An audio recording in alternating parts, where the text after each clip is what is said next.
Thank you, coming. I just want to, you're not here for me, so I'm going to be real quick. Just want to welcome you all to a really important event where this one is really, right up everybody's alley here, important stuff. So, I want to welcome you. Thank you for coming. Thank you for supporting us. One quick thing I do want to mention, November 15th, we have our second annual economic update from the Federal Reserve Bank of Britain. That's going to be at Blue Mountain Brewery over in Aspen. And anyway, November 15th, that's our next thing, and I'm going to stop talking. Somehow we lost the image.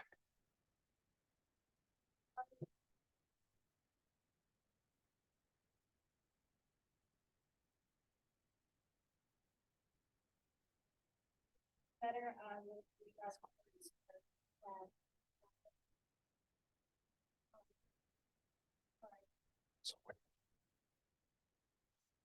that better?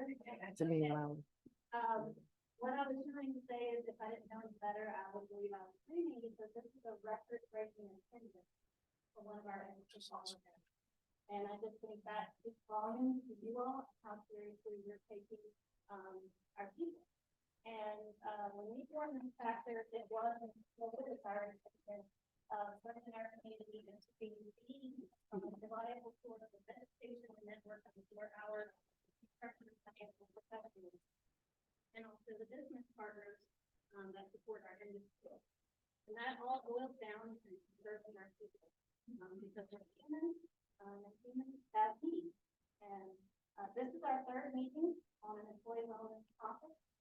And while it will be hard to top state speakers, we don't have any plans on including this topic in our future program.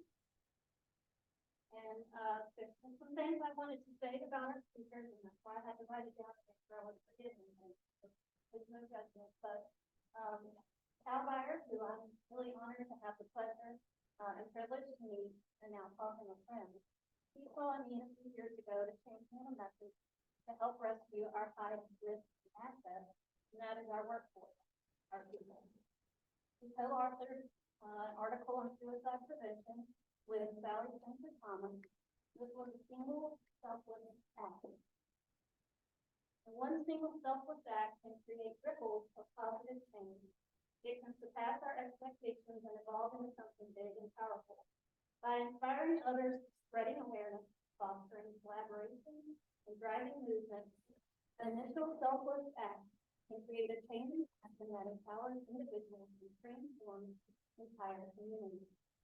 Never underestimate the immense potential of one small act of kindness, as it has the power to change the world. That is exactly what our speakers today, friends of the construction industry, are doing. So it is my pleasure to present to you Beyer and Kerri. Corey, thank you so much. Thank you very much. CFMA has been a big part of my professional and personal life for many years. I've had the privilege of being a volunteer leader. I served as a national officer. I've been executive committee member, an author for Building Profits, but I've had the privilege of presenting at probably 65 different chapters across the country since 2000, and then the National Conference on Exhibition. The suicide prevention topic came out of the work I was doing with CFMA on human capital risk management. I'm not a financial professional. I'm a risk and safety professional. I came to construction in 1995 after being a public entity specialist. And my first suicide prevention project was in a jail in Wisconsin. And we did multiple jails in Wisconsin, and we did 3 other states. And when I came to construction in 1995, someone said to me, dude, if your mission in life is saving lives, you should go work in construction. They killed 1,500 people last year. And that was occupational injuries. It took me many years post 9/11 and then Hurricane Katrina to recognize the human impact when traumatic events happen in the workplace.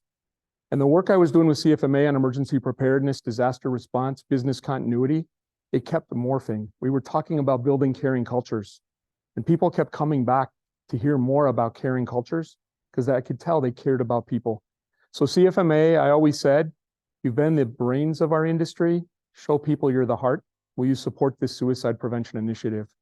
My biggest fear has been that we have a bigger opioid issue in construction, but without the data, it was going to be hard.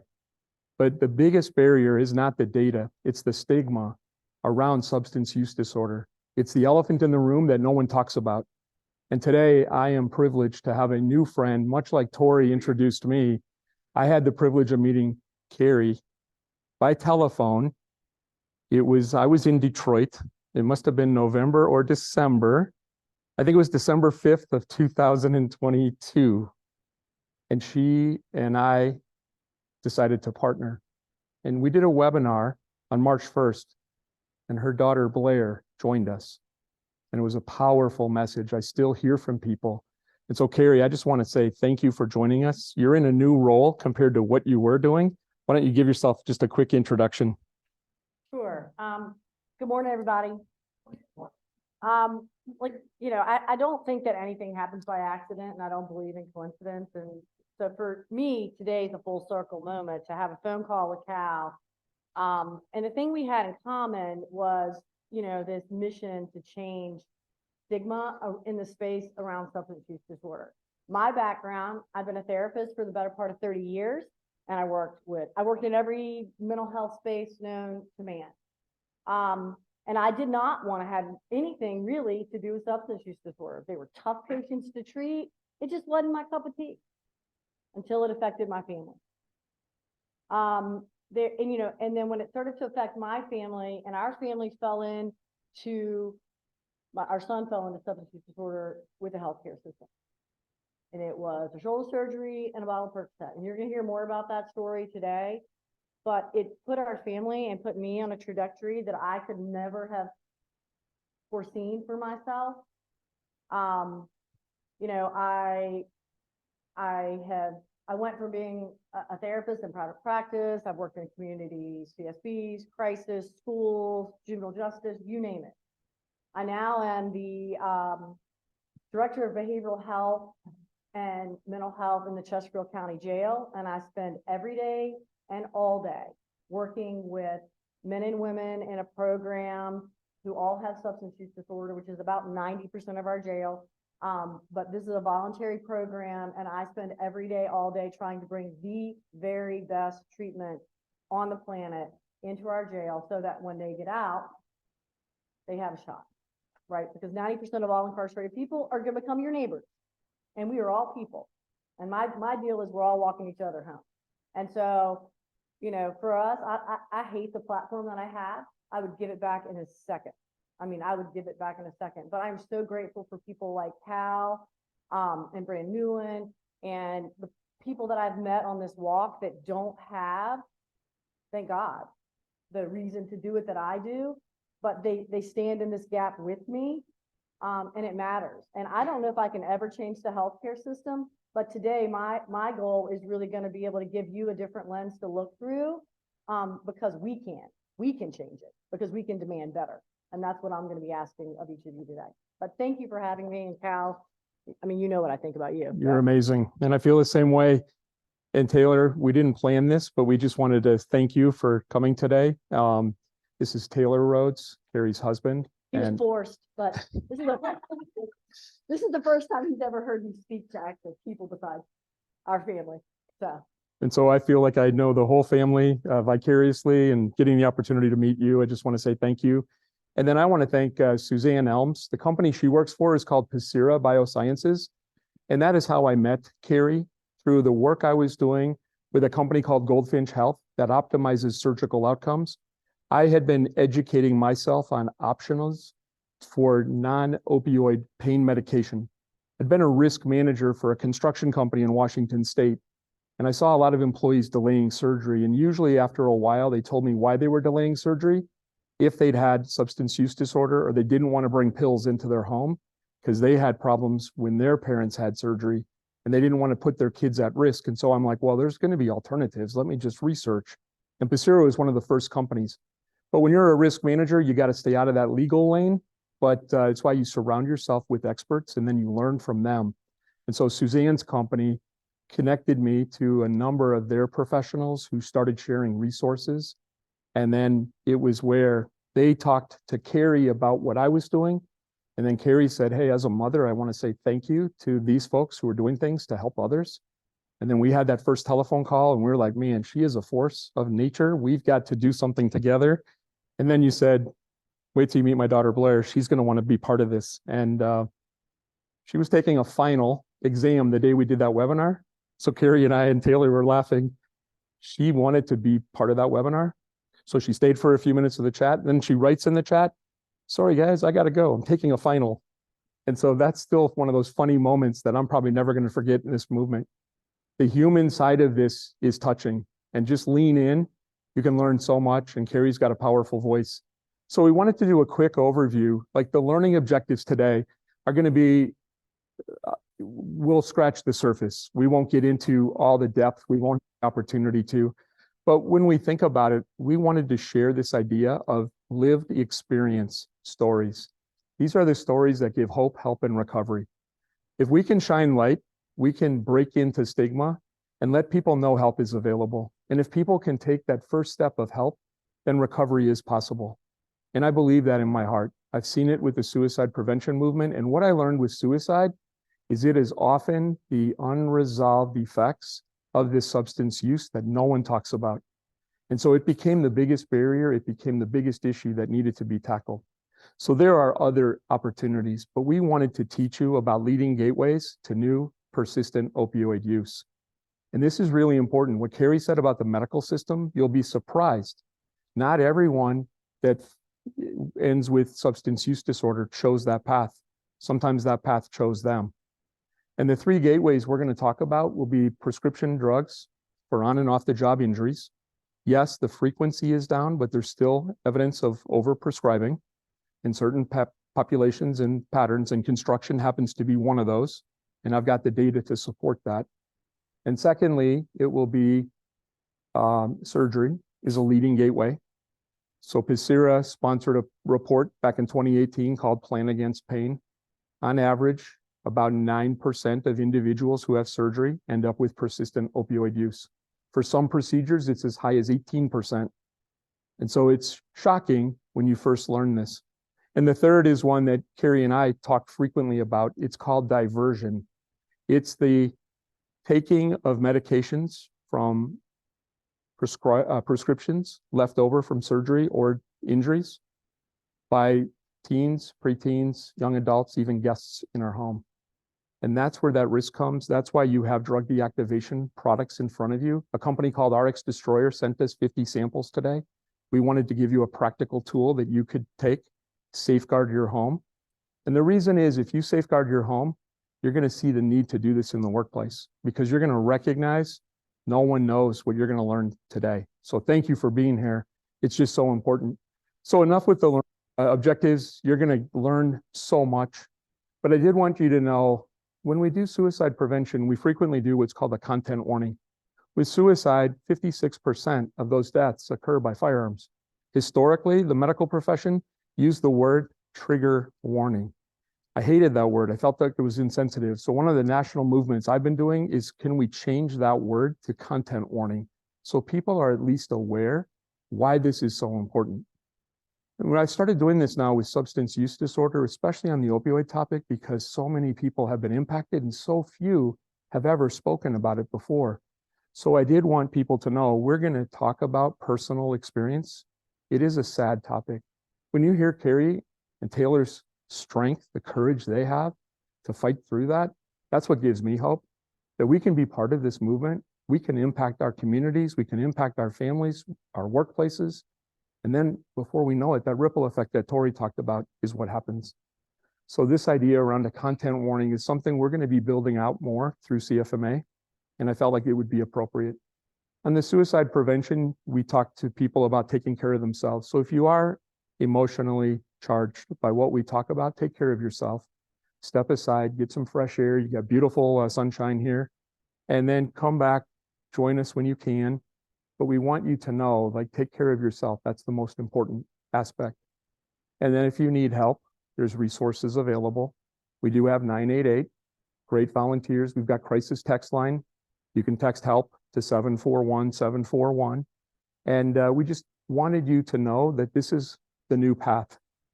And because this is an emotionally charged topic, I mentioned to Kerri, I've been doing a moment of silence. When I go to job sites and do toolbox talks with crews, it's not uncommon to have 50 to 70% of hands go up when I ask if you've been stung by the loss of suicide or overdose. And so I started doing a moment of silence. So I'll be out in boots and jeans and a hard hat, and I'll tuck my hard hat if there's no overhead hazard, and just ask people to join me in a moment of silence. Because I know many people have been impacted, we felt like this would be a respectful way. So will you just join me and Kerri in a moment of silence, however you choose? But let's just honor those that we have lost: mental health, suicide, overdose. And this will give us a grounding to focus our hope for those that we can help in the future to avoid that same path. So please join us in that moment of silence.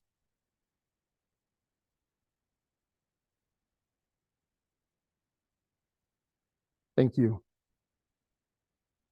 Never know what's the appropriate length of time. On that moment of silence, I wanted to share with you, like, this quote really spoke to me. And it said, "Silence speaks when words can't." I'm a person who talks a lot.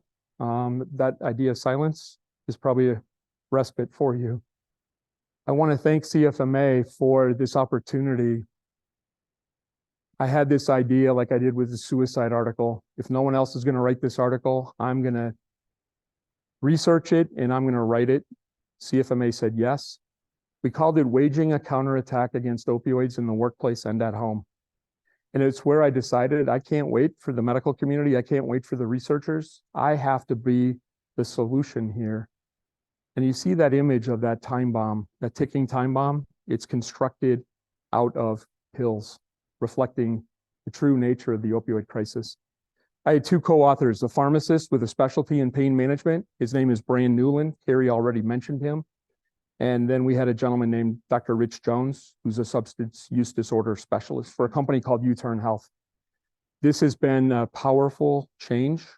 We focused on what we called first dose prevention strategies. And we just felt like that was really important. So there's additional information there that I'll be able to unload and unpack today. But sprains and strains are a major source of injuries that lead to opioid prescriptions. And in construction, 55% of the time, workers were getting prescriptions as late as 2020. So 55%, that was more than double any other industry. And what was shocking, information from the National Council on Compensation Insurance, the doses were 20% stronger and the duration of the prescription was 20% longer. When I read those statistics and I researched them, I dug into the supporting info, it felt like it was Dope Sick, that Hulu miniseries targeting construction. And I'm like, I can't wait for anyone else to tell this story. So that was shocking. Please join us in interactive polling. You can use this QR code to launch Slido. It's anonymous, it's interactive, but it will be a way to engage you in our discussion today. So I hope you have your phone. I'm going to just double check, Kerri. I'll make sure it works. Perfect. If you're successful, it'll say Blue Ridge, CFMA, Blue Ridge. You got it? Perfect. And I'll get out of your way. Can you shoot? Talks too much and he blocks the screen. 2 strikes already, Frank.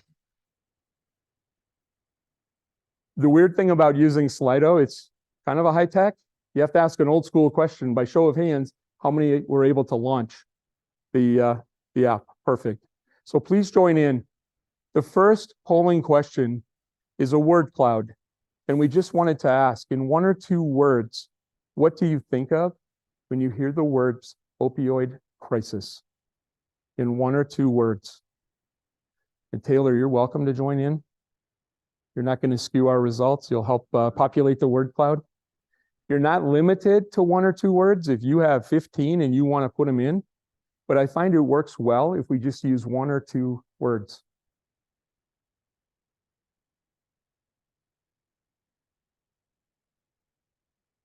One of the saddest examples I saw in March at a CFMA chapter was human train wreck. And that one hit me. And then someone else wrote human derailment and it started to have a pattern there. but you start to look here. And I'm seeing, Kerri, if you see words and you want to comment about any, jump in. Well, I think one of the things I see, and I think this is interesting, you know, like you talk about young person, somebody put young persons, but this affects everyone. Matter of fact, one of the places we really see we're having big problems is in the over 60 age bracket. We've seen where opioid prescribing overall has gone down some, not near enough, but it's gone up 35% in the 60 and older population, which is to me criminal, honestly. You know, and addiction, and I didn't see anybody use, I hate the word addict because I think it promotes the very stigma we're fighting against. So I love that we don't have that up there. But I think all these things have, you know, one thing in common, and that is, you know, escape. It's earth shattering, you know, pain, hurt, heartbreaking. I see some people have, you know, family members. Yes. They've listed up there. You know, so I mean, I've rarely talked to anybody that doesn't know someone, you know. And we'll get into more questions. We just thought this would be a great way to kind of ground our conversation. So the issue on the substance use disorder, this has been a huge issue. Years ago, going back 25 years, I was one of the leading champions of drug testing, persuading owners and contractors that this was a good thing. Sadly, a lot of good people got kicked to the curb when everyone thought someone else was taking care of those individuals who had the substance use. And what I learned is no one really had that figured out. And so I became much more of an advocate, learning more about addiction, treatment, and recovery, finding pathways, starting second and last chance agreements to give people a second hope, finding ways to bring information about treatment programs in the community into the workplace. I found that stigma really blocked. And so what I was teaching people in the early days, substance misuse impacts productivity, quality, risk, and safety. I call those PQRS. Those are the drivers of a business's profitability, especially in construction. And that's how I came up with that human capital risk management model. The other issue that's really important to say here is 70% of individuals with substance use disorder are in the workplace. They're holding down jobs. So this is why this is so important to understand the reality of the challenge and then offer them a pathway to hope. Because there's family connections, if we help workers, we can impact the dependents on our health plans. And in non-union areas, the opportunity for employers to be a safety net is real, because you are the ones providing those health benefits. So I think this is just really an important topic. One of the issues I trace every year is drug testing results. And so Quest Diagnostics, every year, they do a report. And for 20 consecutive years, positive drug testing is high. People are saying, isn't that just the effect of legal marijuana? It's not. In construction, it's been methamphetamine, cocaine, and others, including opioids. So the issue is real. We just have not attacked it holistically. And the National Safety Council has talked about 70 to 75% of employers being impacted by the opioid crisis. And the last area I just wanted to say, as a risk and safety professional, this is my passion, this is my calling. But this was a subtle issue. 9 consecutive years, the number of people dying on job sites increased. It's now almost 9% of occupational fatalities is accidental ingestion, overdose from substances. That's why we're seeing such a move to get Narcan on job sites. So I just wanted to let you know, there's a few quick data points. I called it behavioral health, just to give you a quick overview if this is the first time you've seen this. I'm going to give you 6 areas. The first one is going to be anxiety and depression. And I'll give you the source, the Construction Center for Workplace Education and Training, CPWR. 14.3% of construction workers will have this anxiety and depression. Second is going to be heavy and binge drinking. This data goes back to 2015, but this has increased since post-pandemic.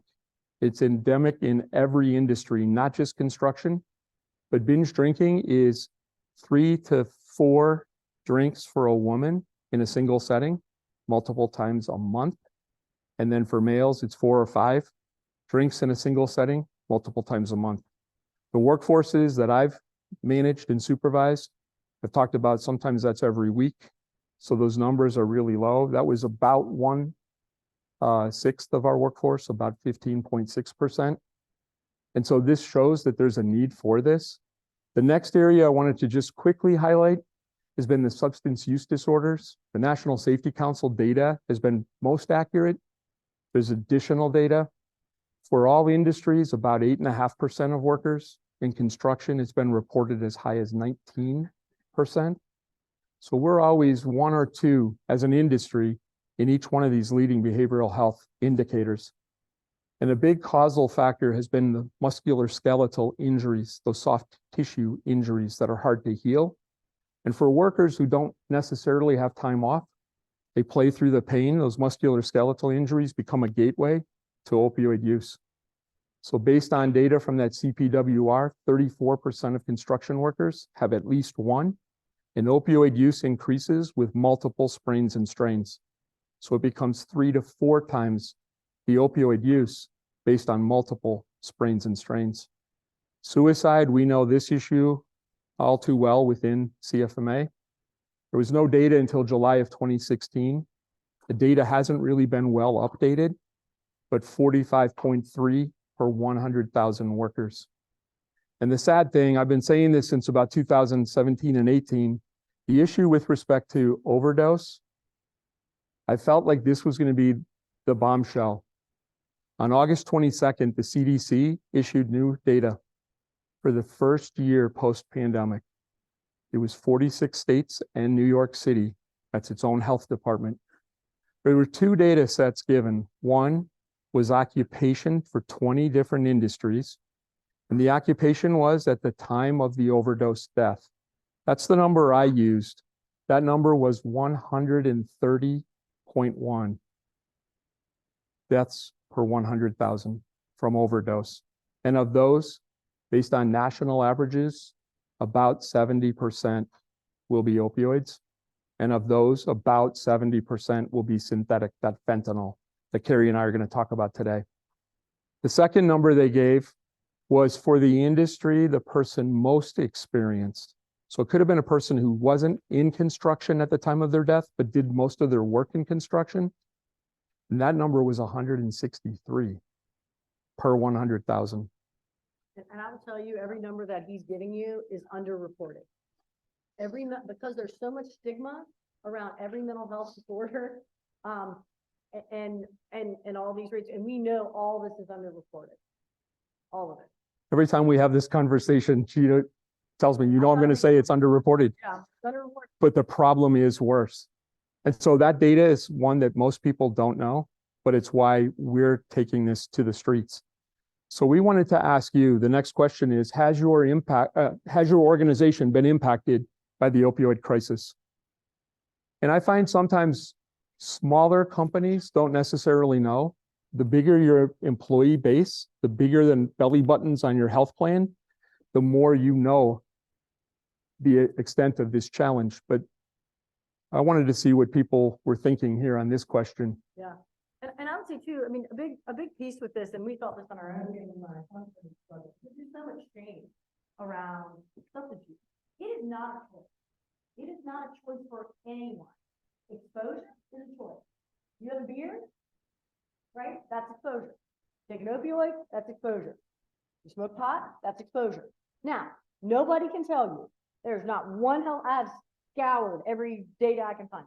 Nobody can tell you when that switch is going to flip and when that line changes in your brain. And that's the problem, right? That's the problem in all of this. But there's, I know for us as a family, I didn't want anybody to know.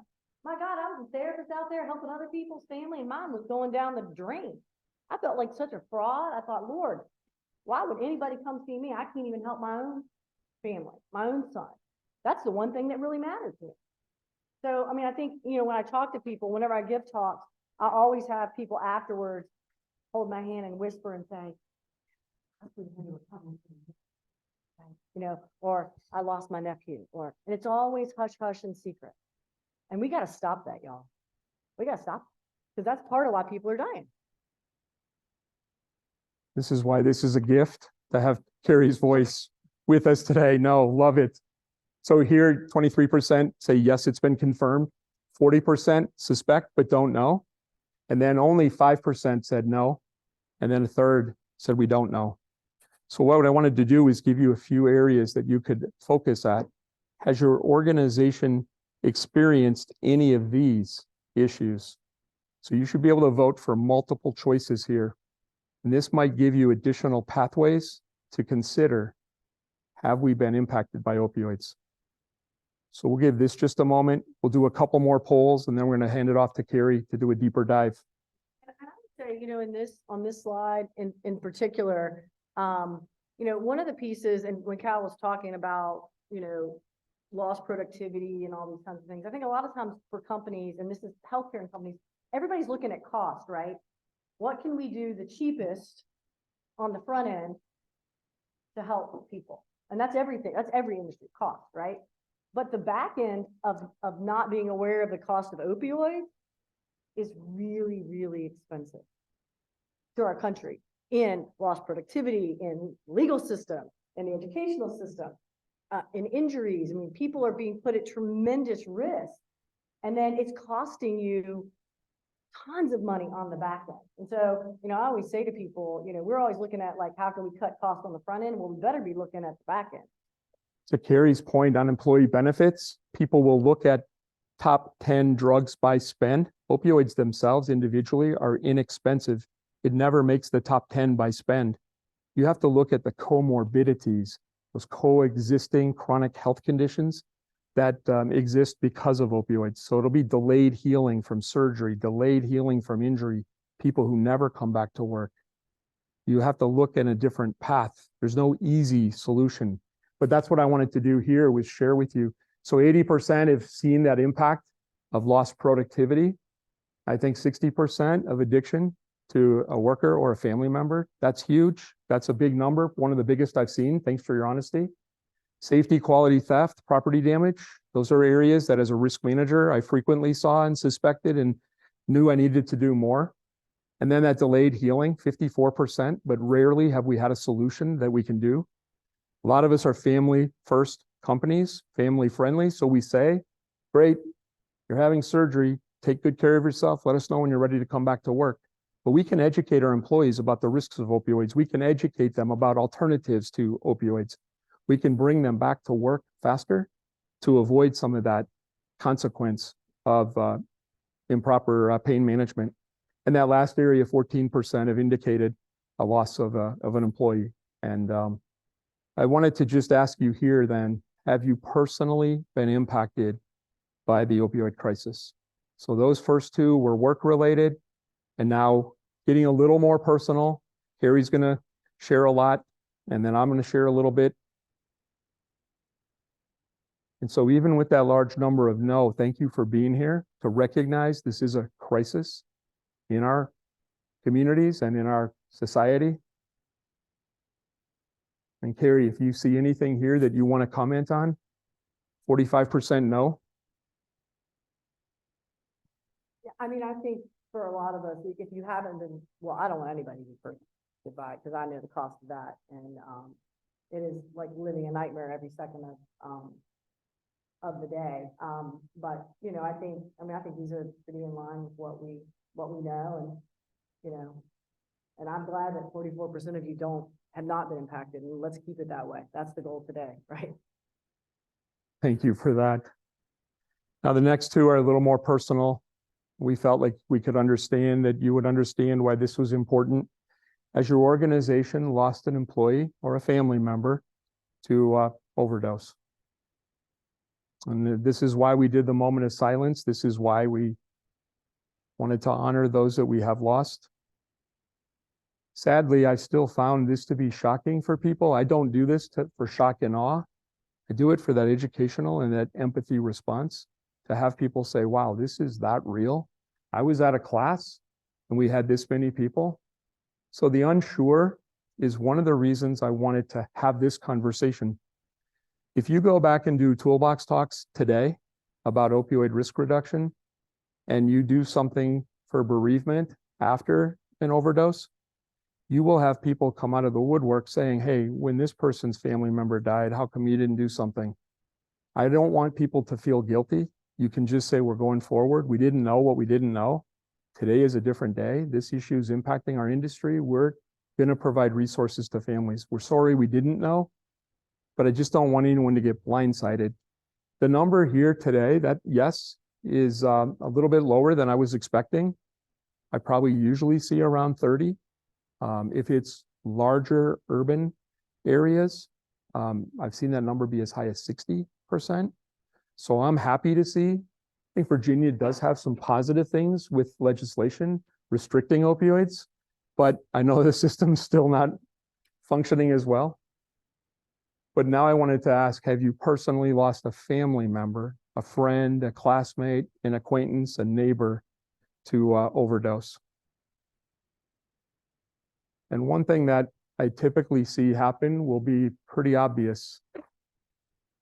That unsure goes from about 50% because we don't talk about what happens in people's homes and personal life. If it's personal, you either know or you don't, right? That's when it hits you. And so this was just an opportunity for us to think about this. And now we're at 39%. And so that's why we're here. We want to protect our families, communities, our workplace, and then drive this process. Kerri, what do I need to do to launch your video? We'll click on it. We'll just click on it from here, like So, and I'm gonna tee this up a little bit. I'm gonna promise you that my talk is gonna be much more hopeful than this. And my hope is that you realize that in this video, it is really about hope, and it's why we do it.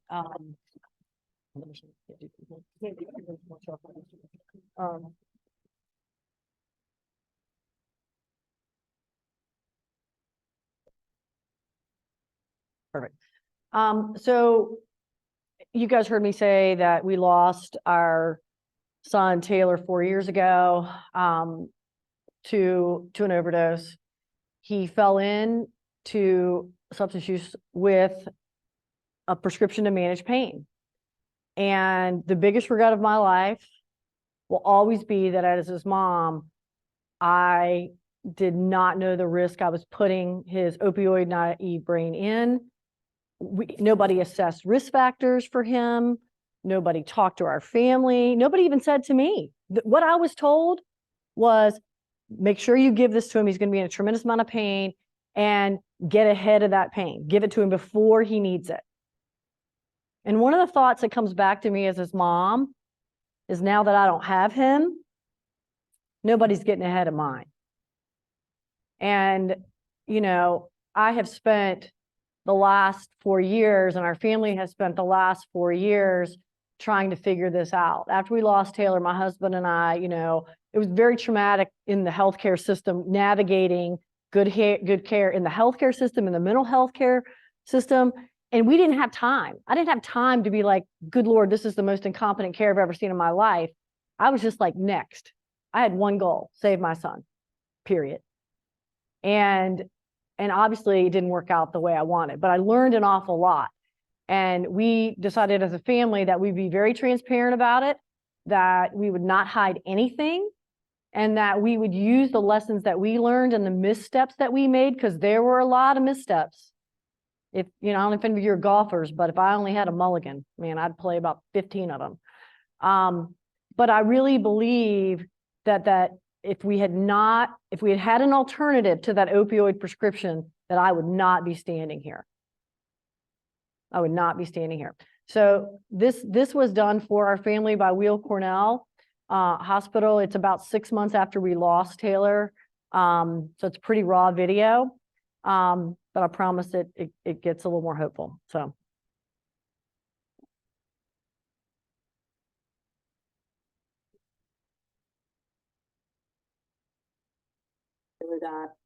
I'm not sure what's happening. This is from Beyer 30. Let me back it up. It looks like it's skipping for some reason. Maybe. I don't know why it's. Hang on. I'm not sure why it's skipping. Let me go back here.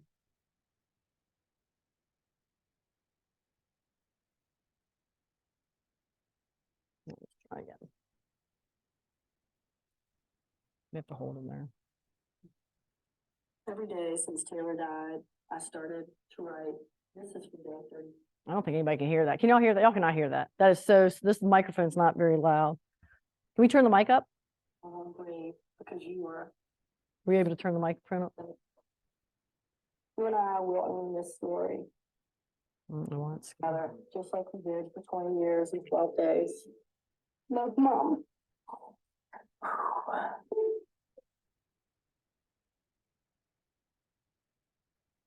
We're able to hear. I don't think y'all can hear it. I can barely hear They're it. nodding their heads. Okay.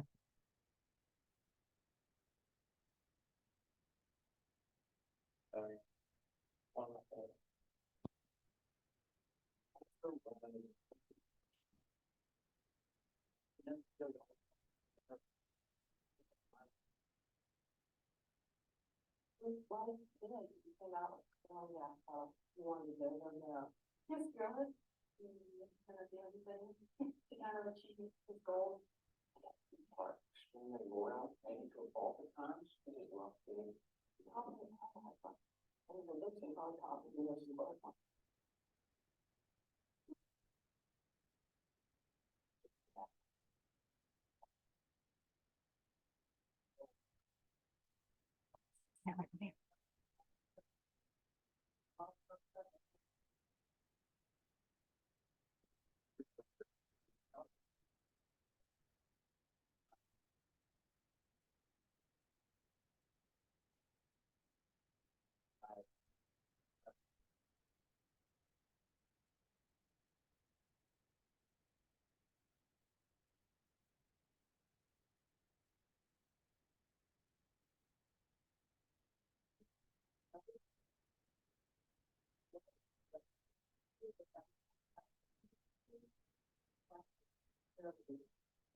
Play those movies over. To be honest, when you don't get that phone call, that I can tell you, and it doesn't prepare you for when it really happens.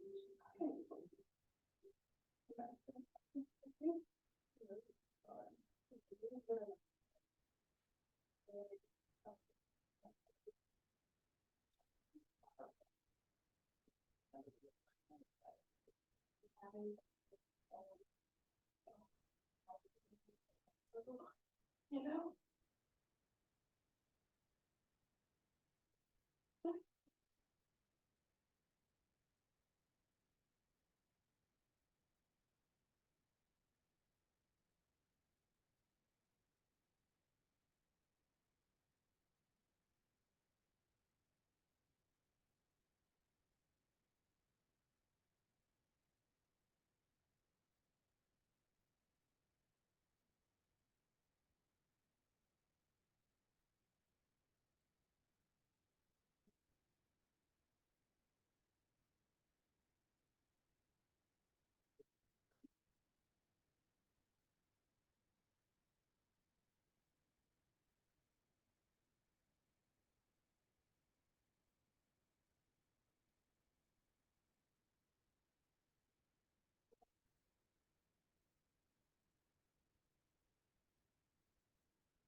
I think we're good. It's on there. So, I don't, Thank you for sharing that video. you're welcome. Very impactful. I don't think there'll ever be a time when I watch that it doesn't do me in. My daughter, who is I saw someone with the tech shirt on today. My daughter's a senior at Tech. But watching her in that video, it gets me every time. And it should. I spend the bulk of my day in a jail teaching people to be vulnerable. And so I often have to walk my own walk, right? And so, my talk today really is about why does it matter? Why does how we manage pain matters? It matters, y'all. It matters because it's one of the ways in. It's one of the ways in. So it matters to me because one, this is my son Taylor, and sadly for us, he will always be 20 years and 12 days old. He died 12 days after his 20th birthday. And, we lose 303 people a day in this nation to overdose. Y'all, if we had 303 chipmunks dying a day in this country, I guarantee you people would be picketing. I mean, they would. Like they'd be animal activists out there. But what are we doing?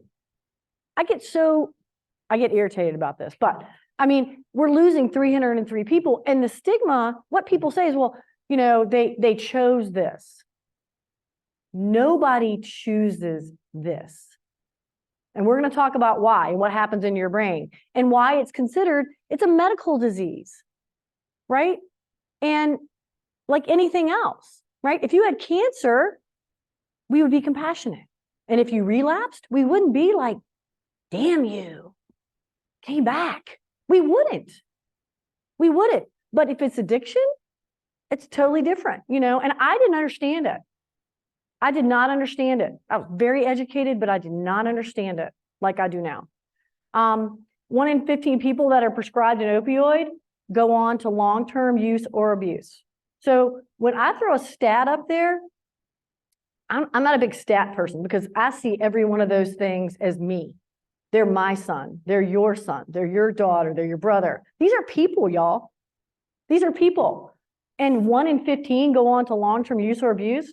So, one of the reasons Cal and I are here today is because not exposing people unnecessarily to opioids is what we call an upstream intervention, right? If we can keep you from falling in the river, man, we got a shot. And we're not here, and I'm not anti-opioid.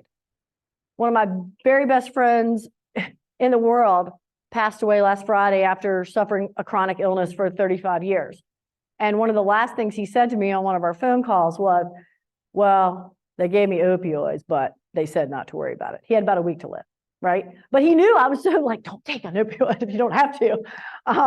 But, that's the thing. And once people fall in, and you're going to see a little bit of my work in the jail, but once people fall in like Taylor did, or the people I'm surrounded with every day, it's very hard to get them out. And they are literally some of the bravest, badass people I know. Overdose is the leading cause of death in people under 25. So anybody in this room that's a parent or you love somebody under 25, I work with DEA on a task force, and there is nothing out there right now that is not pressed with fentanyl. And you cannot tell pressed Xanax from real Xanax. And we've seen it in Advil, we've seen it in gummy bears, we've seen it in all kinds of things. And it is so strong that a single dose of Narcan is not enough right now. We are Narcaning people 5, 6, 7 times. One container of Narcan is 2 to 3 doses. So it is not, we're not playing. And now we have something, I don't feel, anybody heard of xylazine in this room? So xylazine, if anybody works on a farm, you probably know what xylazine is. It's an animal tranquilizer, and it's being added to the fentanyl supply to increase the effects of fentanyl. The problem is it's Narcan resistant, and it's depressing the respiratory system. So we're Narcaning people, and they're not coming back because there is now xylazine in it. And so we don't even know if the Narcan's working. And so we're having to intubate people and breathe through them until we can figure it out. But, you know, Narcan is it's literally, anybody can have it. It is now over the counter. I say if you're a human, you should carry it because you never know when it's going to save somebody's life. And, you know, it's not going to hurt somebody.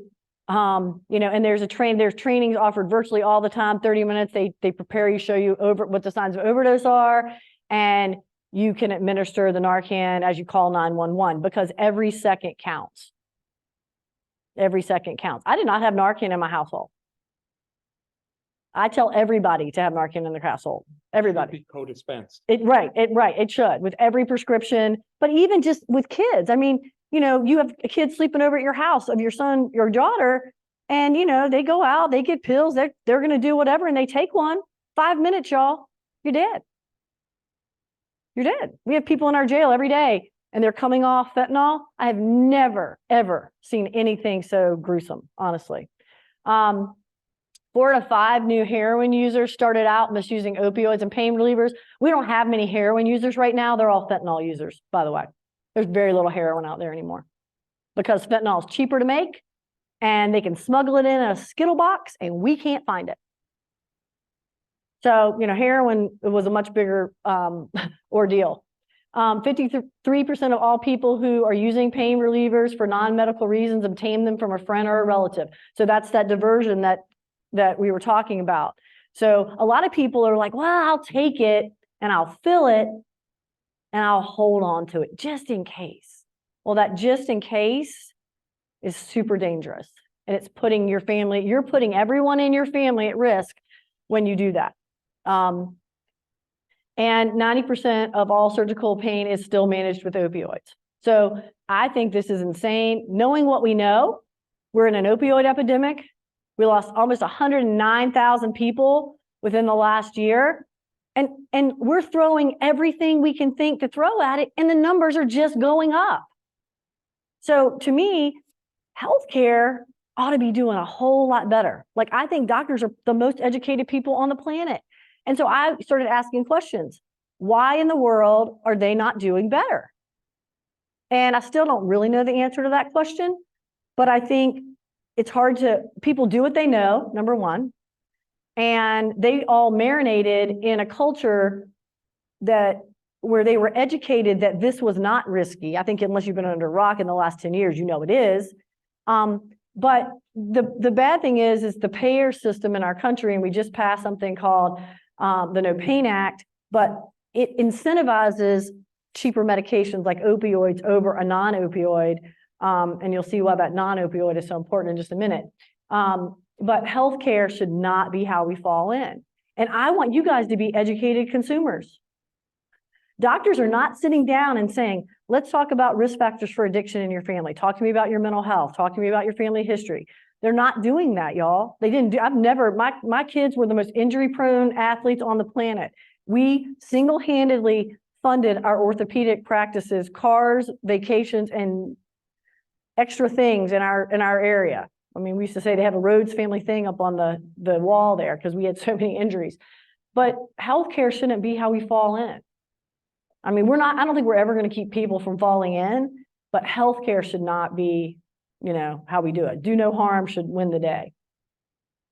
And I sit up here because not only did Taylor deserve better, but I think all of you do. And I did. This is before Taylor's shoulder surgery injury. This is his girlfriend. You know, and he is every all-American kid, right? Honor student, cared about things, always hated school, but that's beside the point. But this is him before he goes into recovery for that 8-month stint, and he was actually withdrawing from opioids. And I'd gone over to see him, and I mean, I got in the car and cried after I saw him. And I begged him to take something to help with the withdrawal. And he said, no, Mom, I'm not. He said, I'm not going to take another drug to stop using a drug. He goes, I want to remember how horrible this is because I don't ever, ever, ever want to do it. Not a very good strategy, y'all. the truth is he had a 96% chance of overdose because opioids were part of his addiction. And he told me, I could walk away from anything, Mom. I could walk away from alcohol. I could walk away from anything, but I can't walk away from these opioids. And you're going to learn why in a minute. And I didn't understand why. But you know, he was choosing to suffer because he thought that would help remind him. So if you think people are choosing this, y'all, they're not. They're not. This is Blair, our daughter, who you saw in the video. And Taylor's pain was managed with opioids, and then we were circling the drain to hell for 4.5, 5 years. And Blair was also a really phenomenal athlete. She was a college softball player, played D1 softball. Her second college at bat, she swings and she blows her shoulder out. Same shoulder as her brother, same exact injury. And, you know, this is about like a year after we lose Taylor, a year and a half after we lose Taylor, about a year and a half after we lose Taylor. So we know a little more, right? And I go to the surgeon. I know what she's going to need in terms of surgery. We've been there, done that.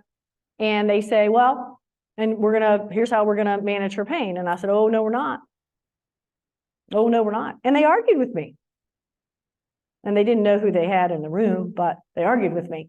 And I was like, she's not having that. And they said, well, she's going to need it for pain. Are you not going to manage her pain? I said, not that way. And then they made me say, this killed my 20-year-old son. Now, when you say that in the room, everybody turns green and they stop. And so they did. And they said, let us do a little homework and we'll call you back. I think it's really interesting that Suzanne is here today because Suzanne is part of the story. So I think there's a lot of full circle moments in your life.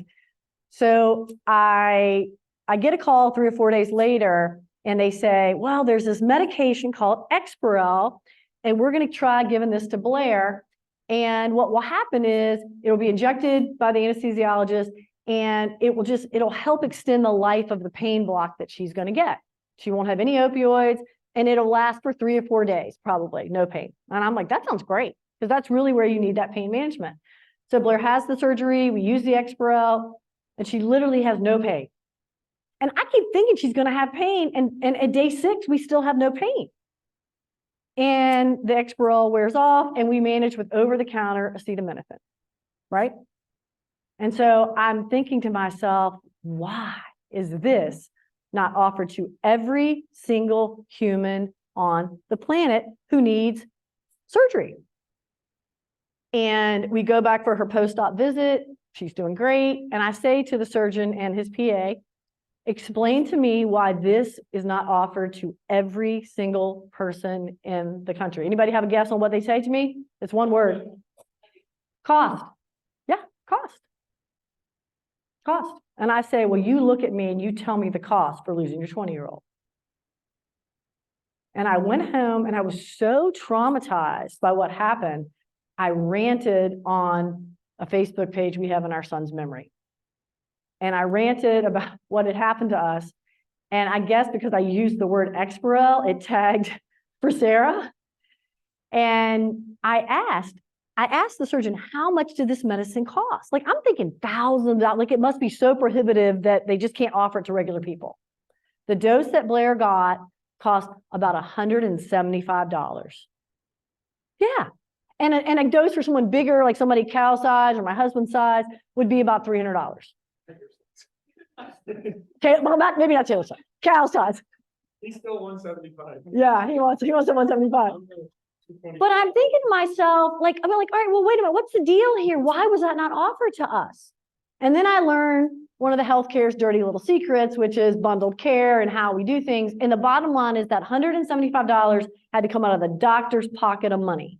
So he does a surgery on Blair's shoulder. Let's say it cost $20,000. That pays for all his expenses, but that $175 comes out of his pocket. So guess what you're not going to know about? That option. There's a disincentive. So I asked for information. Suzanne actually gives me that information and we meet And then I start to understand what Coursera is about, and I start to talk about non-opioid options and be more educated about that, and multimodal pain management and things like that, which both my kids used with their wisdom teeth, by the way. And we both were given, I was given Percocet for 30-day prescriptions with both of them, and we just managed with acetaminophen and Advil. So, but this is Blair, and before her surgery, and she's, I don't know, her brother would argue with her, but she's probably the best athlete in our family. She is just something. And she actually got the Exparel. And so this is her about a year ago running a half marathon in front of the Capitol. She's actually going to be running this year in the New York City Marathon in her brother's honor as part of the Shatterproof team. So I'm incredibly proud of her, but it's the difference. The difference is how you manage pain. And she wasn't going to have any pain management. When they said, well, you can't have it, she said, well, I'll just do it with no meds, Mom. But she knew what had happened to her brother. So let's talk about why this happens. So I did not understand this, but one of the things that Taylor said after he took that first dose of the opioid was, he said his brain felt normal for the first time. He later told us that. And he couldn't walk away. And I thought, what on earth? What do you mean your brain felt normal? And Taylor was somebody who had a lot of anxiety. He was that kid that was always like, Mom, what if? What if? Well, what if they break in and they grab us? You know, he was that kind of kid. He was always worried about what was coming next. And truthfully, as a society, we all marinate in a never enough culture. If you watch TV, there's no commercial out there that says you're enough just like you are. Every commercial says you're not enough and you need to spend money and buy this product so that you are, right? All day long, we marinate in this. We have a culture where our kids are, I mean, I can remember in the 5th grade having a conversation with Taylor's teacher about his math track for senior year. I'm like, who cares, right? I mean, but it was like he was going to be left behind if he didn't like get tracked this way. And I often talk about like we're all on this road to nowhere and we get caught on it. And then we all feel so much stress and so much pressure, right? And when we talk about mental health, my definition of mental health is very different. Actually, everything about what I practice is very different now. But when we talk about your mental health, what we're talking about is your nervous system's ability to be flexible, okay? For a lot of us, we've been stuck in survival mode all our lives. Go, go, go, more, faster, faster, faster. Every man in this room, you are culturally conditioned, and we say you can be anything, but you better not be what? What's the word? As a man in this country, what do we say? You can't be what? Weak. Who said that? A female? That away. Don't be weak, right? Suck it up, provide. Don't let anybody see you sweat, and don't show emotion, right? And as females, we say, do it all, be pretty, be skinny, and make it look like you're not sweating. Right? I don't care if you are. And don't do anything for yourself, by the way. That's the other message we get. Everybody take care of everybody else. So there's something in your brain called dopamine. How many of you have heard of dopamine? All right, yeah. There's a lot of ways to get dopamine, right? But dopamine is in charge of some things. One, it's in charge of survival, okay? So when we were cave people, we were walking around the earth. What's your name? Giselle and I found some berries and we ate them to see if we were going to take them back to our tribe. If they were poisonous and they made us sick, we would not get a dopamine hit.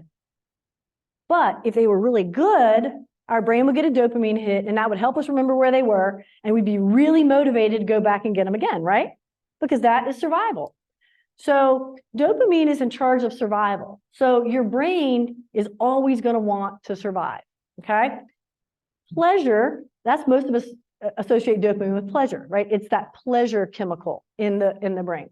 So, and it is in charge of pleasure. So when you eat something good, we all feel pleasure, right? So you're getting that dopamine hit, but it motivates you to go look for more of it. Dopamine is also in charge of learning in the brain. So when Taylor was struggling and he'd use those opioids, he would often say to me, Mom, I feel like in recovery, I feel like dead inside.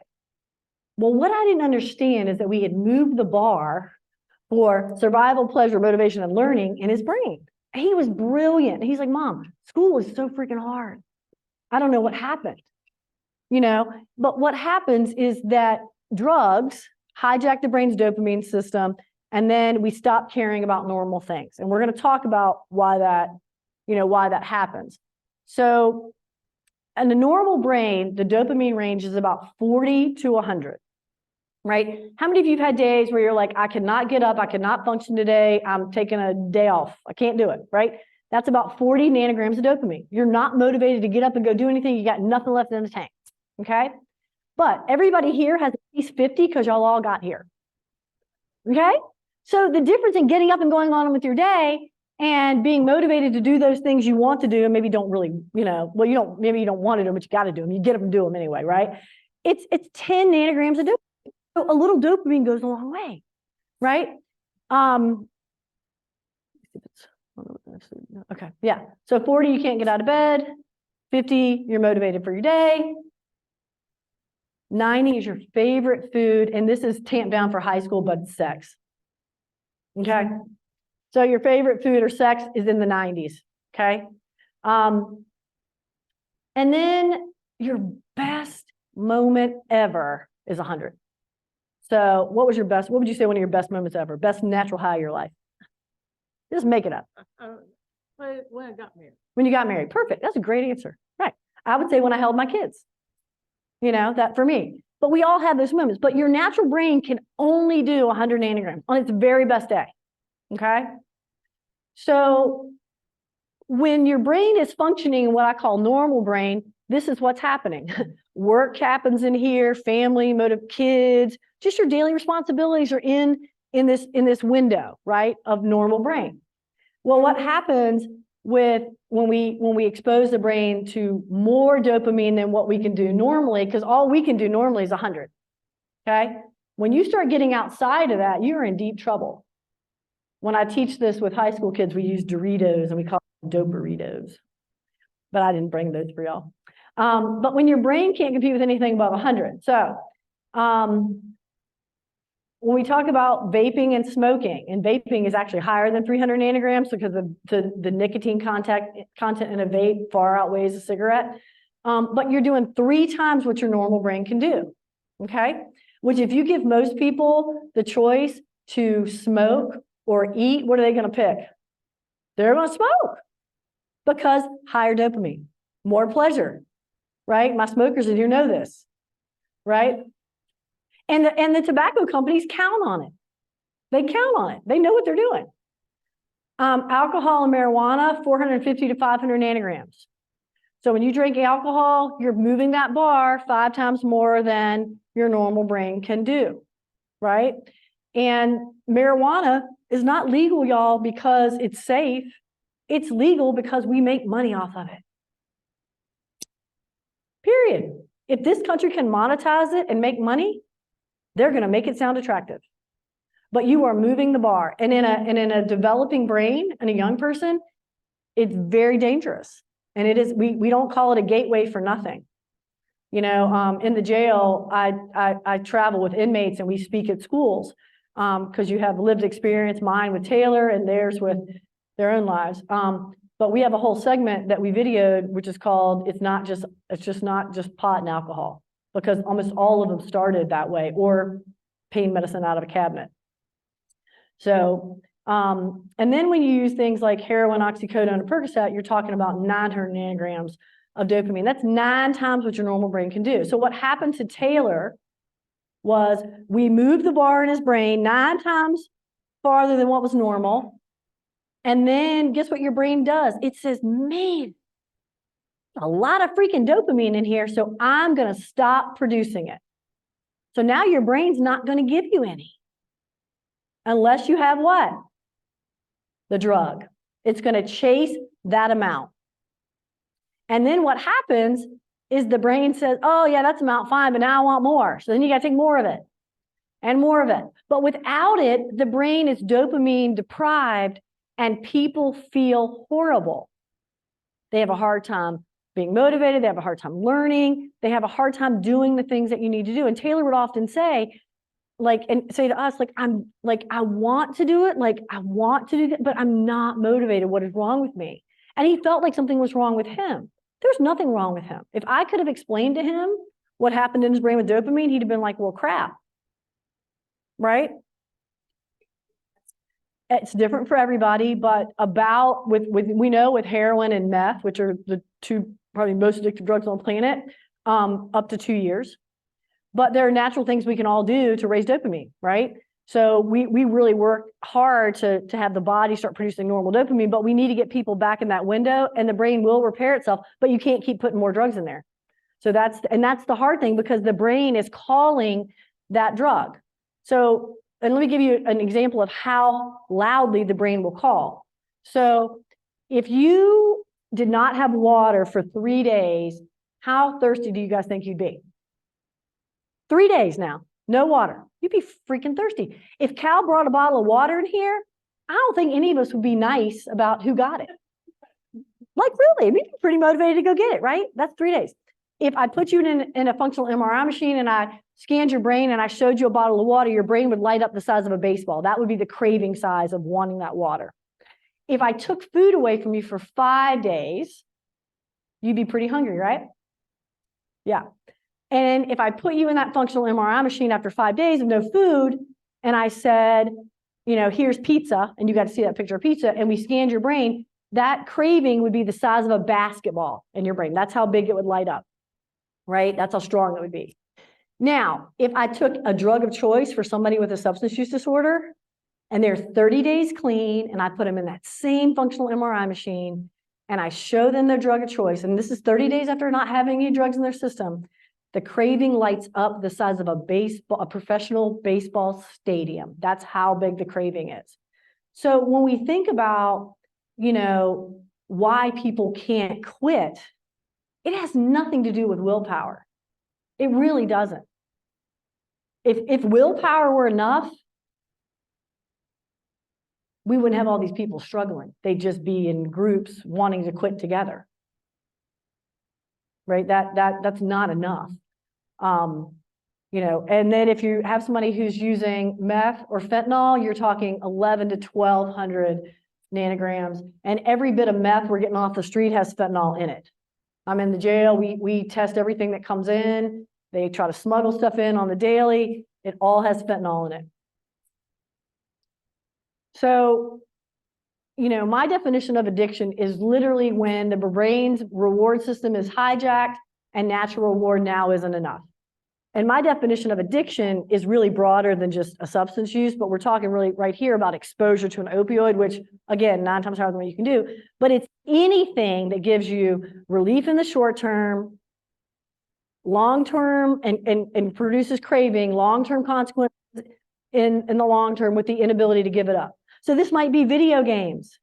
This might be shopping. This might be gambling, right? Now, if you can do that in balance and handle your life, then it's not an addiction, but that long-term consequence and that inability to give it up is. And we spend a lot of time, you know, I always say, you know, I've never been addicted to a substance, but I'm a recovering perfectionist. That has been my drug of choice all my life. More and more and more, overachieve. That's where I get a hit from that, right? And so I really try to balance that out. And so, but I think, you know, I want you guys to understand that nobody can tell you where the bar is. Nobody can say, oh, 5 days is safe, you'll be fine. That is not true. And I know many people that are struggling, that is not the. This could be Taylor. I don't know what's happening. All right. Some random song just popped up on our slide. All right, so let's talk about stress for a little bit and how we manage it. And this is one of the things that I really talk about a lot when I do get to talk, because I think this is where, as a country, we're missing the boat. We keep talking about the mental health crisis we have in this country, but we're not giving people tools to effectively manage their mental health. And remember, mental health is a flexible nervous system, all right? So for your nervous system, when we all have a window, and I call it the window of calm, right? When you're kind of your best self and you're relaxed and you feel good and you feel like your best self, that's the window, you know, where we all want to be, right? And you go above the window, we call that hyperarousal. I'm right there right now. I'm not in the window of calm, right? I'm a little jacked up. I'm talking, right? I'm trying to engage you. So I'm out of my window.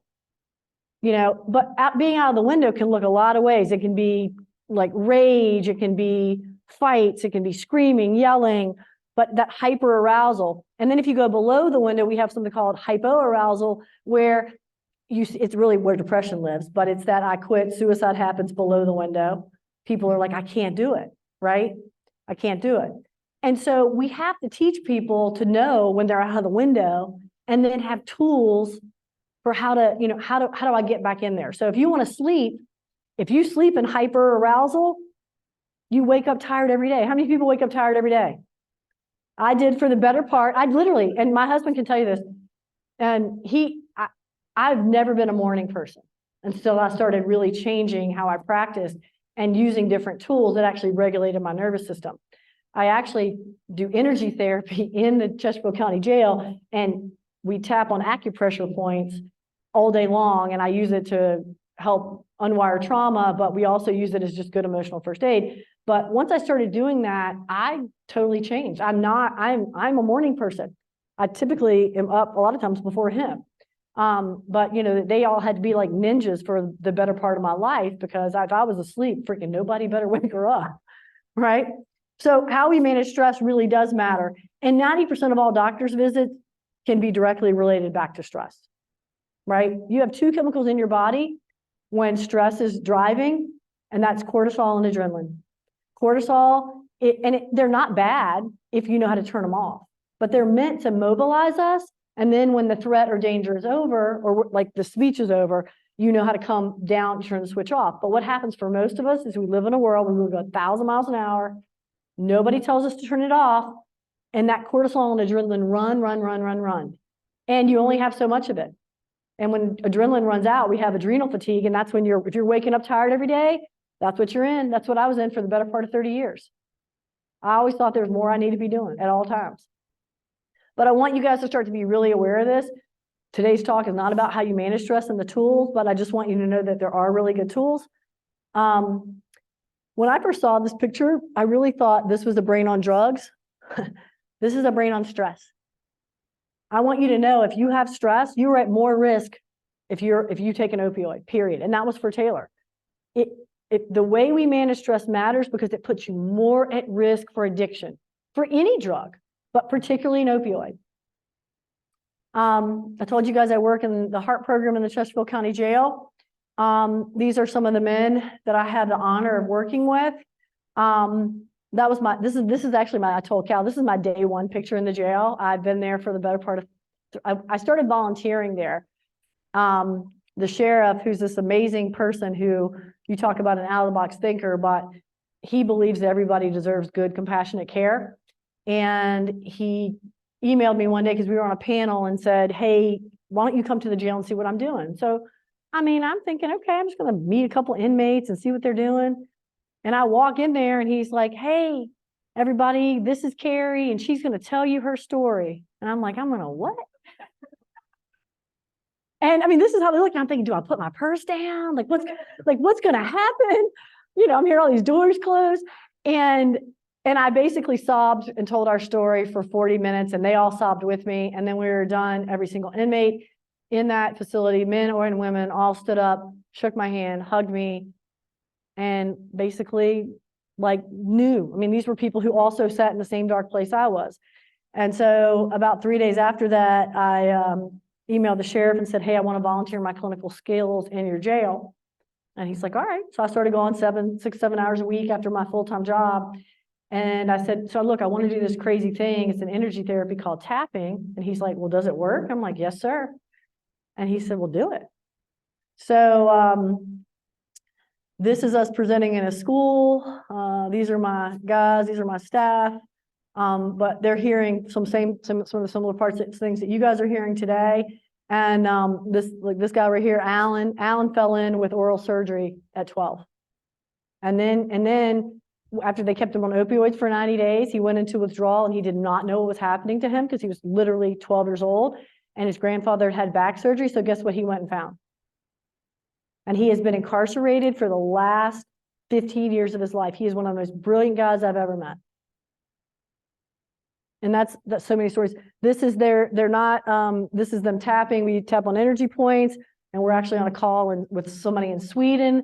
But we use tapping. We use something called havening, which is another way to relax the nervous system. We're daily meditators in there. There's a program called MORE, which is for addiction and chronic pain. I do something called vagus nerve exercises, but they're just really fast ways to regulate the nervous system. And they're just good emotional first aid. But I just want you guys to know that those things exist, so that if you're curious, you can go look some of them up. There's a great app for tapping out there called the Tapping Solution. So, as I close today, I want you to recognize that, this can happen to anybody.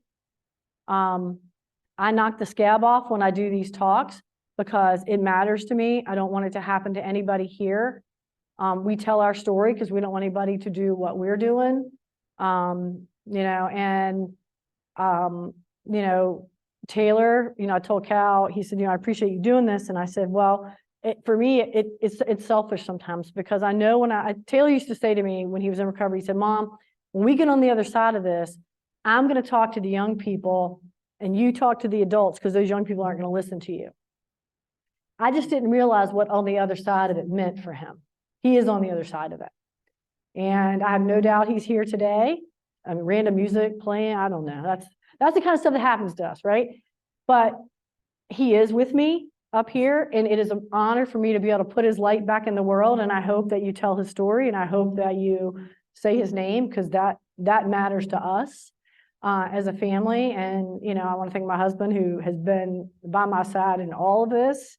And, when you say for better, or for worse, I'll tell you this quick story. When we got married, I had passed a kidney stone that night. It was awful. It was awful. I was in the ER, and I was like, well, we got the for sickness part over, right? I should have knocked. But, when we said for better, for worse, neither one of us anticipated that this would be our worst. But, I know that at some point, my time's going to be up. Taylor's going to be waiting for me on the other side. And what I need him to say is, Mom, I'm so proud of you guys. So thank you guys for letting me be part of this. I'm going to turn it over to Cal and let him do his thing. But know that there's, that I want to be a resource to all of you. I have my card here. If you need anything, please don't hesitate to ask me. Kerri, hold on one second. Thank you so much for just sharing truthfully and vulnerably. Would you just share about Blair? About Blair? She volunteers with you. She does. And what her future aspirations are. Yeah. I think that really put things into perspective for me. Yeah. And she's got a special spot in your heart. in my heart. And when you said seeing her in the video, oh, it does crush me. It crushes me too, because I've gotten to know her and her spirit. But hearing that story filled me with so much hope. Yeah. And I think our friends would love to hear that.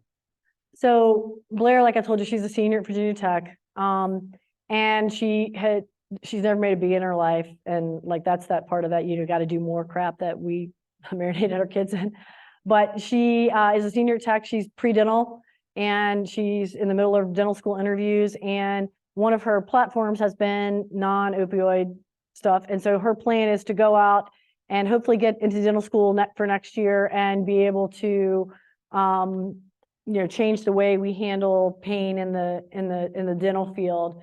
And, I couldn't be proud of her. She never wanted to speak. Matter of fact, she said when I started to do a little speaking, she goes, and don't ask me to come do these things. I'm not doing it. She's much like her dad. She's much more introverted than I am. She goes, Mom, that can be your thing, but don't ask me to do it. And of course I asked her to do it.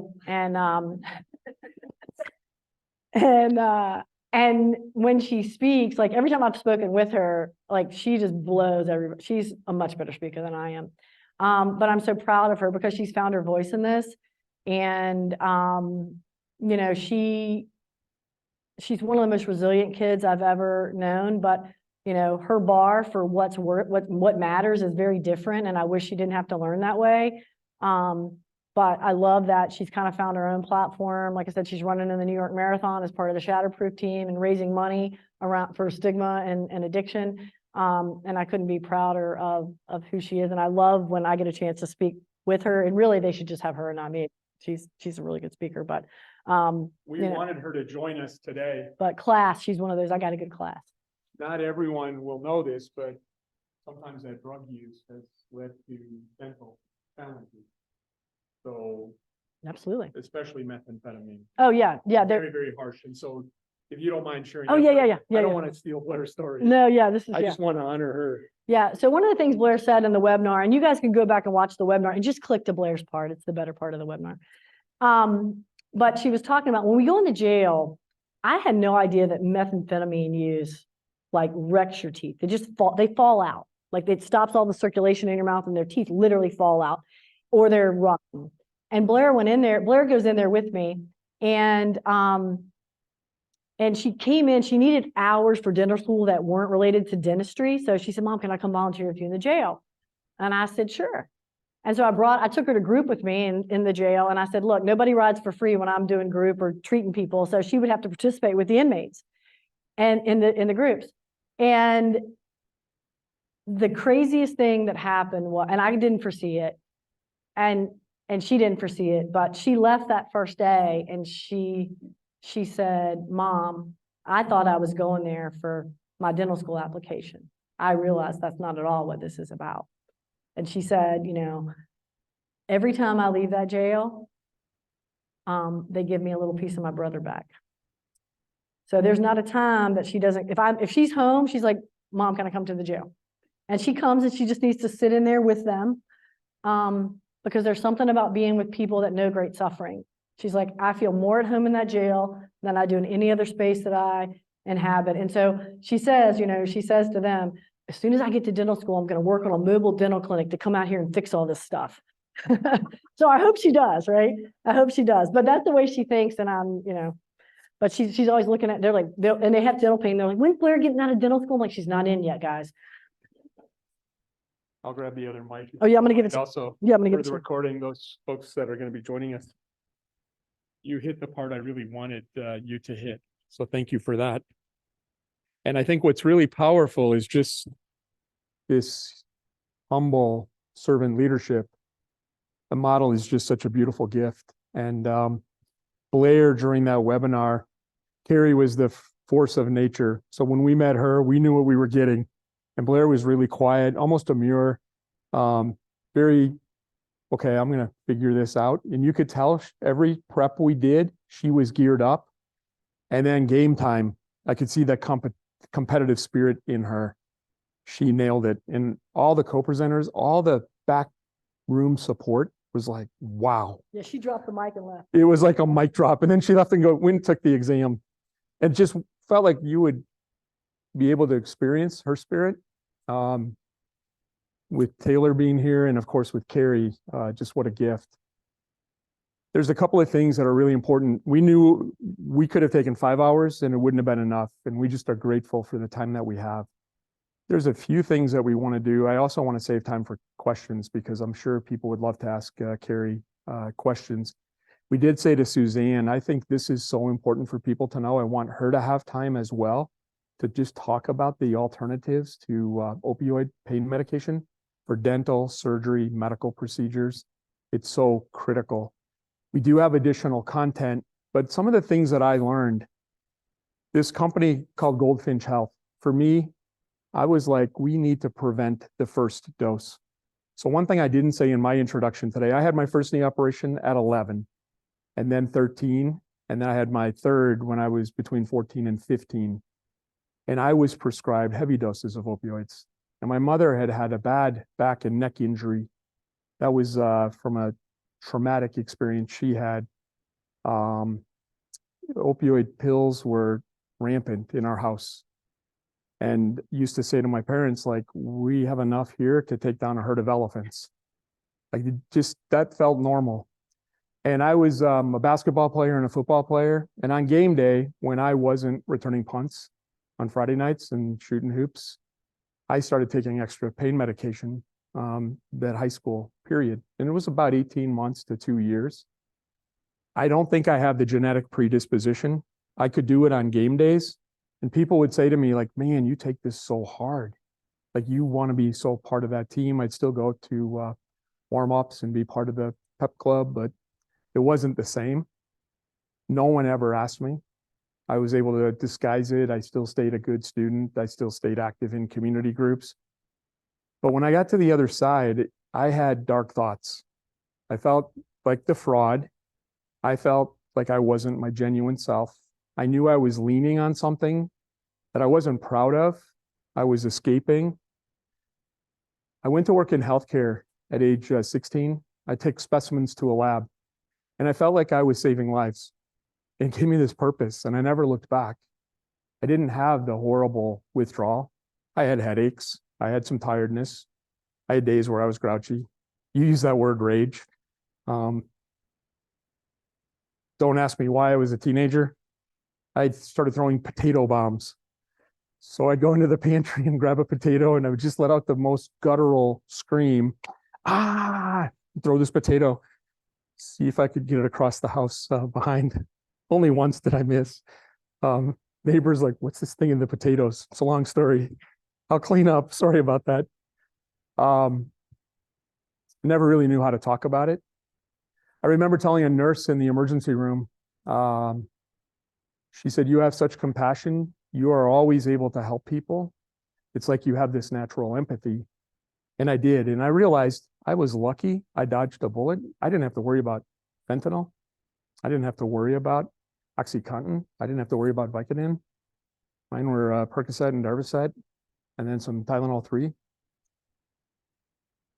What frustrates me is learning that there are cheek swab technologies available to test for genetic predispositions. We just can't get those things approved. And that's why we need to do practical solutions, understand these alternatives to opioids. The medical literature will say, be off opioids by day 5. And that first day with Kerri, I'm like, she said, I knew, and then listening to Taylor's words on the video, that first dose, his brain was hijacked. I was like, I don't want to tell people 5 days is safe after I hear their story. But the medical literature will say you've got a 13% chance of a persistent opioid use if your first episode is 8 days or more. There's literature that will point to that day 5 as a turning point. There's literature that says if your episode of use extends 31 or more days, you have a 30% chance of a persistent opioid use. So with any risk, why not just avoid if at all possible? And we're not teaching. And then when I met the folks from Pacira, and I said, what's the biggest barrier? Well, the medical system will say cost. And my brain went right where Kerri's went. This must be $3,000 or $4,000. I can see where that would be an economic burden. And I had them repeat it. And I'm like, $250? Like, this is ridiculous. What's the cost of an addiction? What's the cost of a life? Yes. And so Kerri, I mean, I just think that's so powerful. And the more I learned, I'm like, what is a risk manager? Granted, I do human capital risk management, but how do I know that 31% of pregnancies in this country end up in a cesarean section? My wife and I have 5 children, and we did not need cesarean sections. My wife did not. She was able to naturally deliver. But we always had a plan about alternatives to opioids. And I had to speak very honestly with my children. I made mistakes I'm not proud of. I'm happy that I had a good outcome. That's why we don't judge. This is why we're very supportive. We're understanding. This is why we learn about addiction. This is why we help people. Because I was on this little slippery slope. But the whole suicide prevention thing came from some of those dark thoughts I had. But I was fortunate when I found that purpose, that calling to be a caregiver. I was among the lucky. And so I just felt like I needed to share that. And I appreciated when I shared that with Kerri that she didn't resent me for that. You didn't make me feel anything less. I think you appreciated my honesty and that I was trying to use my voice and influence. But not everyone is that lucky. And so this idea of first dose prevention is what I've been trying to teach in the workplace and at home. And so a couple of things that I just want to highlight really quickly, like this idea of waging a counterattack. Like, I needed to make that personal. I needed to let people know you can fight back against the medical system. I learned from my friends at Goldfinch Health. I serve as an uncompensated advisor to their group. I'm their only non-medical advisor. But they shared with me some information that was really powerful. And one of it's captured on this slide. that idea of the leftover pills. And so this was a really interesting study. No matter how many prescription pills you're prescribed, on average, people were only using 27%. And I remember some of the doses that my kids were being prescribed, despite us asking the doctor if it could be less, started at 30 or 40. And we're like, but they're going to see a specialist in a few days. Could we just do 8 or 10?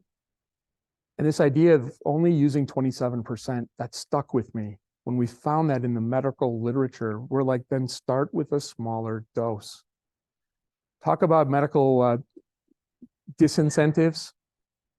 Doctors and medical systems get evaluated based on how many people get readmitted after surgery, based on uncontrolled pain. And so when you learn that, then that's why you learn why everyone gets that prescription for opioids. We at least made it available to them. They chose not to fill it. That's not our fault. But was it the right medicine? So the second data point here is that 90% of people are not properly disposing of medications. So I've been partnering with a nonprofit. Kerri mentioned that her and Blair partnered with Shatterproof, is another one of the stigma fighting nonprofits, shatterproof.org. And I partner with another group called Safe Project, and it's safeproject.us. And that stands for Stop the Addiction Fatality Epidemic. And this idea of breaking stigma, this idea between 27% of people or 27% use of prescribed medicines and 90% of people not properly disposing, led Safe Project to talk to people about drug deactivation products.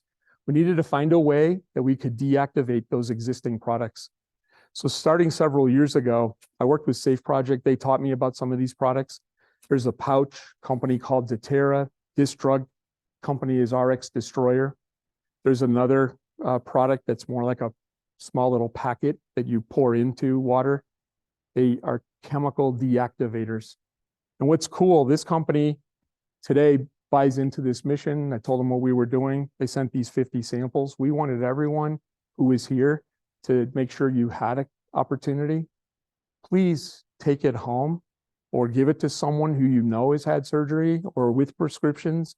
Ask them to search their house and dispose of the product. It's really easy to use. You open the lid, you pop them in, they are deactivated. What I like about this is it's not a one-time use. So you could, once you deactivate the product, you could keep it till the next time. And that way the medication has been deactivated. I had a few construction companies last year that I was testing this product. So they sent me some samples, gave it to a couple of companies, and they started posting competitions, how many crews could dispose of proper medication. And it was a large 400 employees. They were able to get rid of 3,000 pills just for 400 employees. So that was one of the big important lessons that we wanted to share. And this idea around diversion, unfortunately, it had mostly been anecdotal, but then more research has been done. And the most comprehensive study came out last July. And this was really cool because it was the Journal of the American Medical Association. And so a very large population. It said the risk of overdose death from opioids in a household increased with one prescription by about 60%. But for 2 or more prescriptions, the risk increased by 625%. That should be a mic drop moment that this was statistically validated. Look at the size of that population, 840,000 patients.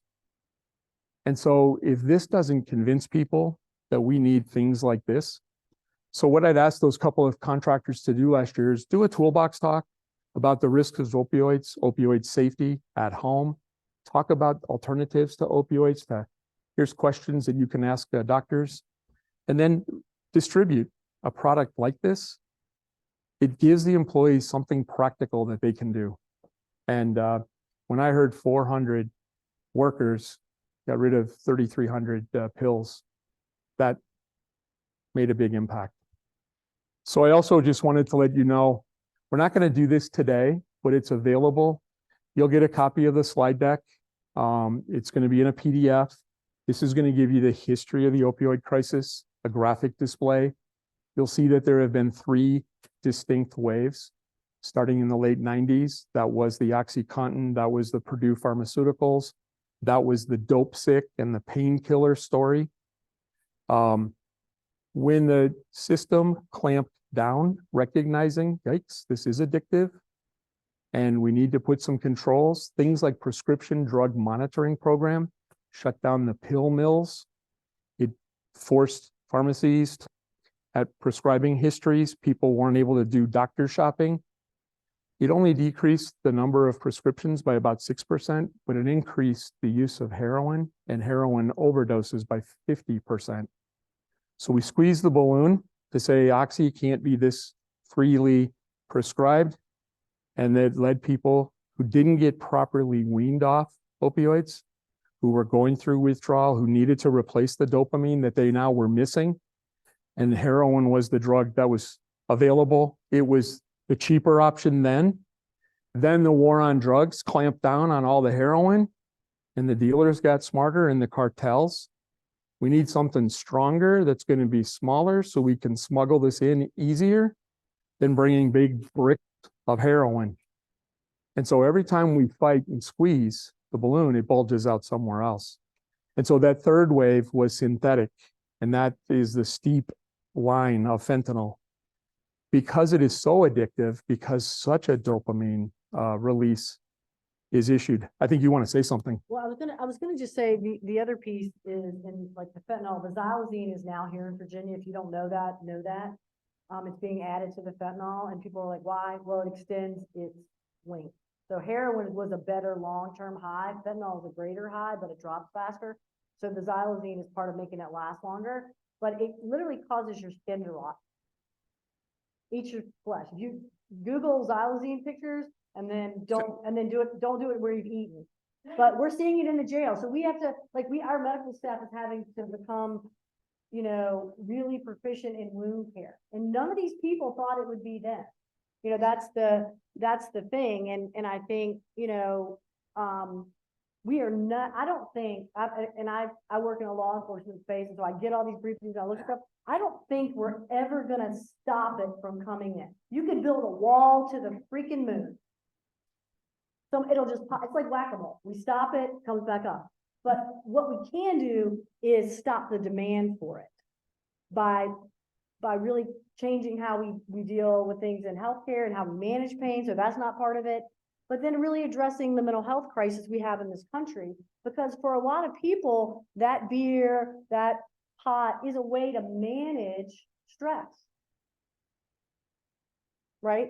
So I think that, you know, to me, those are things we really need to be looking at.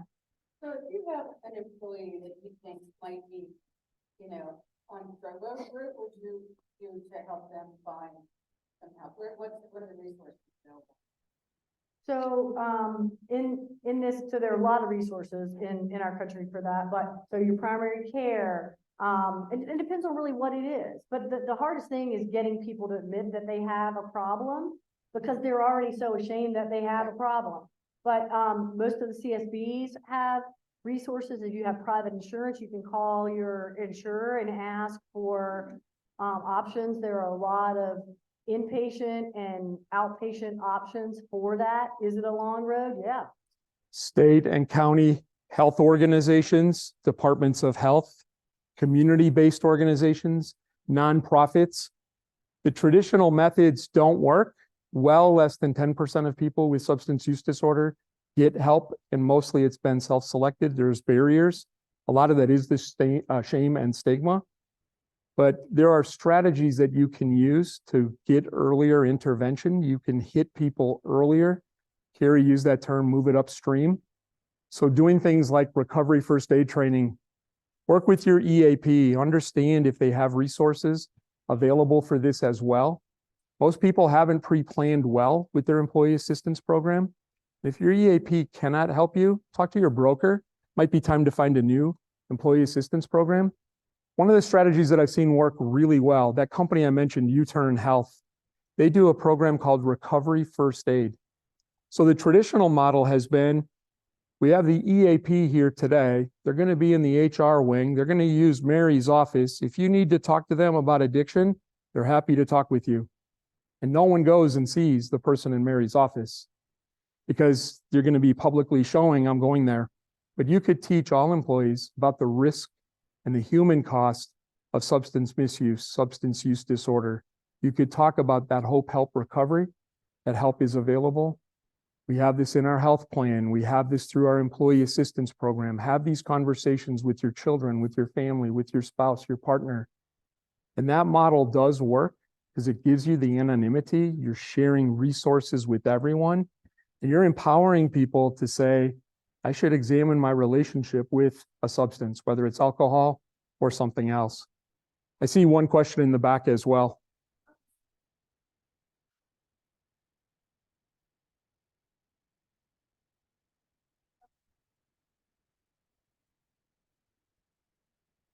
We'll repeat that question. So the question was, what's the best way to advocate when you know an employee is going to have a surgery? I'll give Kerri first crack and then I'll follow up. So I say demand and ask for it, right? And some of it depends on where your procedure is going to take place. For hospitals right now, I mean, and Suzanne can speak to this, or she spoke out. With hospitals, many do not cover it, but in ambulatory surgery centers, you're much more likely to have it be covered. The No Pain Act will go into effect until 2024, and that's going to, I think, give everybody more options. But I say demand it. I call Suzanne if somebody needs it and they can't get it. Blair, ironically, that dose that Blair got never came out of the doctor's pocket. It was a sample for Sarah had left. So, but Suzanne can probably, Suzanne, do you want to you want to talk about if you want it and you want it as an option, what's the best way to advocate for it?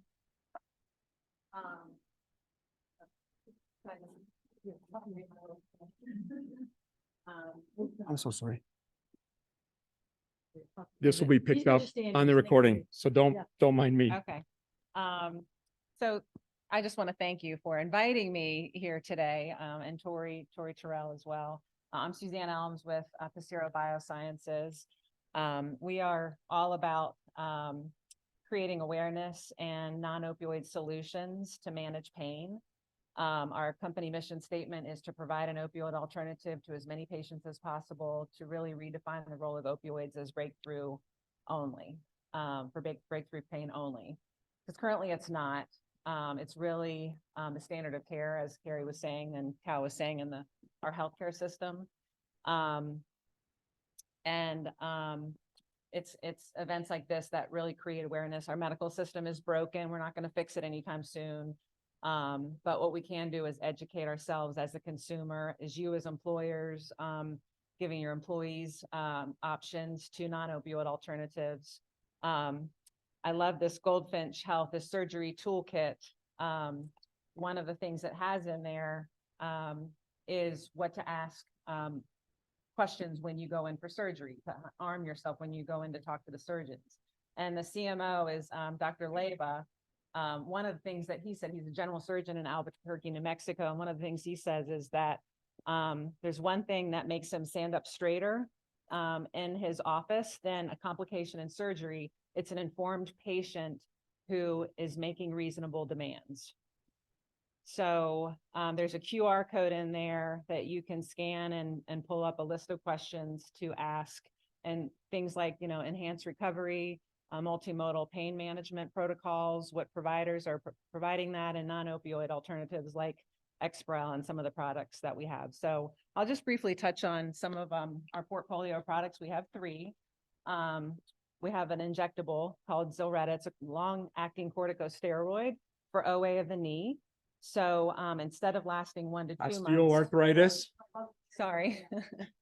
Osteoarthritis of the knee. So instead of getting a fast-acting steroid that you normally get when you go to your orthopedic surgeon for knee pain that lasts 1 to 2 months, Zilretta is long-acting. It lasts for 3 to 4 months. So it just prolongs the need to have surgery and just addresses the pain that's debilitating and enables you to get back to, doing daily activities and living life, and kind of kicking the surgery card down the road. The next one is iovera. It's a handheld cryoanalgesia device, and it treats any peripheral nerve head to toe. and it uses ice balls that essentially turn off the nerve's ability to transmit pain signals to the brain. It's immediate and it lasts for 90 days. So this can also be used for OA knee pain, for chronic pain anywhere in the body, or it can be used for pre and post-surgical management of pain. So it's done typically 2 weeks before surgery, and then it lasts for 90 days. So it enables the patient to get through physical therapy, less narcotics, earlier ambulation, and just be more productive when you're physical therapy without the pain. And then the last one is Exparel. That's our flagship product. And that's what Blair had for her shoulder surgery. That was launched in 2012. That's what our company was founded upon. It's used on over 15 million patients. And it's liposomal bupivacaine, or a fancy word for just numbing medicine that's directly delivered to the site of the surgery. So it stays local, and it lasts for 72 hours. It's administered either by the anesthesiologist or by the surgeon.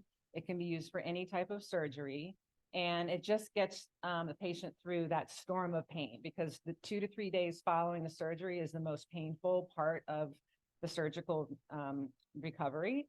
And so we just have found if we can get them over that hump, and I know Kerri said that Blair's block lasted 6 days. We don't make that claim, but sometimes it can last longer.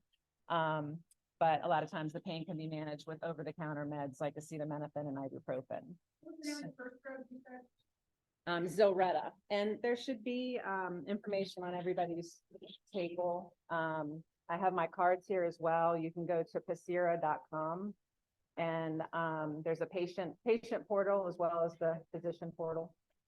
If anybody has any questions at all, I'm here to answer questions. And we're going to have a networking opportunity. Thank you very much, Suzanne. We know CFMA has a hard policy. This was almost unintentional that we were going to talk this specifically, having Suzanne here in the connection with the Rhodes. I let Tori know I felt like this would be fully appropriate to just educate people. What I did want you to know, like in addition to this RX Destroyer, I did request Goldfinch Health to send 7 of these prepared for surgery kits. Kerri, one was for you to take back to Chesterfield County. And then Tori, you'd asked for your benefits broker to receive one as well.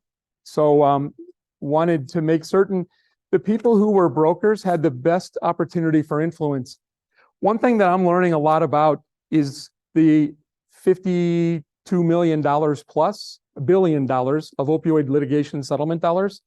It's being dispensed over 18 years. Every state has a committee, and not every state is being fully transparent about where those dollars are being spent. And there's opportunities. Yes. Thank you. I love that reaction. 70% are to go toward remediation to help those individuals who were directly affected by the opioids, so who need remediation, who need recovery and rehab services, support, people who've been physically harmed. 30% can go to primary prevention programs. What this company does is that optimize surgical outcomes. They use enhanced recovery after surgery protocols. These are evidence-based practices started almost 20 years ago in Europe.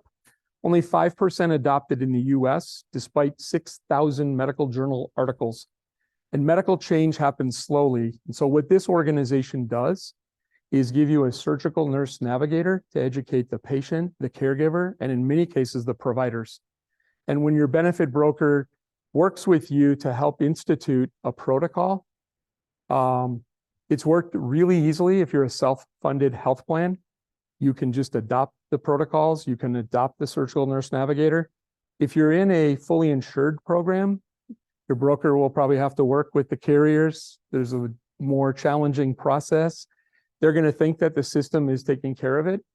But what I have had people do when I've done workshops like this is say, I know the healthcare administrator. I know someone in this healthcare system. Why don't I take one of those kits? So that's why I had additional. If you have a health plan and say you have over a couple hundred lives, I knew most of the employers here would be smaller than that. You might not have enough surgery to have that be a full implementation. But we have had a number of companies in that 200 to 500 lives that have enrolled. Where this is really powerful is if you have people with substance use disorder or opioid use disorder who've delayed the surgery, they're going to be on a path towards standard pain management. As Kerri mentioned, they need to know about that alternative. That nurse case navigator gives you someone to help illuminate people. And then I wanted to just go back really quickly. The question that you asked about the advocacy, one of the webinars that Kerri and I did involved Barbara Barrett. Yeah. You remember her from Langdale Industries down in Alabama. She's a self-funded benefits provider, and she just built it in. She said to the hospital system, screw that, we'll just pay for it. Like, don't let cost be the reason. Well, we don't really stock it in the hospital. Well, I'm going to find a facility that's going to stock it. Remember that day? And I was gonna say, yeah, and I was gonna say to you, as a consumer, I'm not going to someone that's not going to give me the option of a non-opioid. I'm not. I'm gonna go say to Suzanne or anybody else, hey, I need somebody who can do this surgery and give me that non-opioid option, because I want that option. But, you know, we're not trying to dictate like no opioids. If you and your provider say that's the best thing, then okay. But the problem is, that's the only option, you know? And so I think, you know, and I think the non-opioid space, we're seeing with this awareness about non-opioids and people like you all demanding them. Now we're seeing companies, aside from Procera, starting to develop these non-opioid options. There's a pharmaceutical company that I have learned a lot about. Well, they're coming up with the drugs in a phase 4 trial, but it's a medication you'll take, and it uses salt and calcium channels, and it keeps the pain signal from ever getting to your nervous system. It's just not to market yet. It's very difficult to get a drug through all the trials, but I think there's more stuff coming. And I just wanted to say this, when you said, you know, how do you get people help? The biggest barrier for anyone struggling with addiction is withdrawal. They would rather avoid withdrawal and continue to use. And we don't have a very good way to manage withdrawal. Alcohol and opioid withdrawal, same receptor. Alcohol withdrawal is much more dangerous. If you don't know that, it is. But there's a new device, and we're actually piloting it in the Chesterfield County Jail. Like I said, you know, I got a sheriff who does, like, if we can dream it, he's it. It's called the Bridge device. I don't know if anybody's heard of this, but if you have somebody who has an opioid dependence, I think hospitals should be using it when people are on opioids for periods of time. It attaches to the 3rd, 5th, and 10th cranial nerve. It's literally a neuromodulator, so it's a little teeny stick, and it's band-aided on. And there's this little teeny electrode that sends a signal. And I had a woman the other day in the jail who had been using fentanyl for months. She was arrested. She went into withdrawal. We put the device on her. Within 30 minutes, 0 symptoms of withdrawal, and she slept for 5 days. We had to keep checking to make sure she was alive. Her name is Betty Lou. Betty, what? Yes, made by, so there's several companies that make bridge devices. Massimo is one. Esperanza Health is another. But we purchased a certain amount of units, but this is another piece where we talk about that, you know, just in the space to help people who are in the fire. But I think medically, like having things where we're not putting another medicine on it, you know. And only like 22% of people get medication-assisted treatment. Right. So it's such a losing battle. That's why we got to stop the first dose. So in the slide deck, you're going to see 7 first dose prevention strategies for the home, 7 for the workplace. And we do want people to network. If we haven't convinced you yet, as a father of 5, I have the opportunity, like Kerri, to see the impact of the medical system on my kids. For the first time 3 years ago, we had not only 1 child, but 2 that needed surgery. One was a pretty invasive internal, turned out to be benign, but we didn't know it at the time. And her hospital was the same system that her younger brother was having surgery at for an orthopedic injury. And the younger brother had lost friends to overdose. And so he was very anti-opioids. My daughter was offered alternatives to opioids. It did include a Procera product, and we were thrilled. But in the same medical complex at the same university hospital, 2 different surgical experiences and 2 different philosophies on pain management. Our son ultimately had to say, screw it, I'll just live with the pain. I'm not going through the opioids. And he stormed out. And the doctors came back and like, sorry, we didn't listen to you. And he's like, yeah, it's not worth it. Like, you don't understand. And that got their attention. So we were really proud of him. But fast forward a couple of years, the eve before I did a presentation for AGC on that waging a counterattack, daughter fractured her ankle. She left our house for Christmas. I'd asked every one of my kids, will you watch Dope Sick? The only thing dad wants for Christmas is for you to watch Dope Sick, have a conversation with me and mom. And they did, very compliant kids, appreciated that.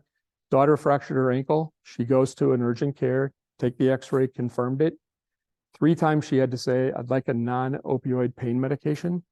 But the doctor said, honey, you're gonna have so much pain, you're gonna need an opioid. Well, I'd really like to try that non-opioid first. Can we just try what I've already started? You're gonna have this breakthrough pain. It's gonna be terrible. You're gonna need this opioid.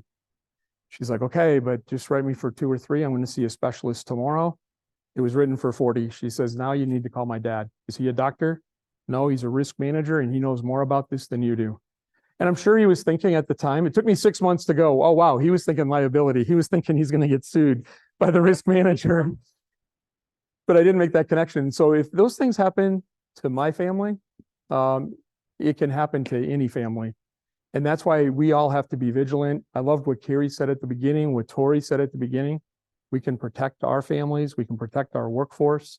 We can protect our community. You can educate people. You can be that ripple effect of change. So if anyone, I have a QR code. If you didn't get an RX Destroyer, I can fast forward. I'll put that up. RX Destroyer will send you a sample at no cost. Love that they're willing to share that product to get the word out. And then if you have a need for one of these prepared for surgery kits, if you're influencing decision making, if you know anyone in the healthcare system, the one last thing I'll say, the state of Iowa Attorney General has done a program called the Billion Pill Pledge. And they're going into rural healthcare systems. They're changing behaviors. They're tracking by city where the rural hospitals that are rolling out this protocol, thousands of opioids being removed by city block by changing the prescribing behaviors. So if you think you're one of those people who can be a change agent, introduce this to people who have influence, please take one of those surgery prepared kits. It will be very beneficial. And otherwise, Tori's going to have a bunch in her office. So thank you very much, Kerri, for joining me. I just want to thank you. Thank you. Yep. Taylor, thank you for sharing your family. Suzanne, thanks for the information. And then Tori, most of all, thanks for your friendship and thanks for the invitation to join you today. Let's outside here, just quickly, our CTO. That is meeting on Stingles. Teeth. That's what they call the, when I think your programming,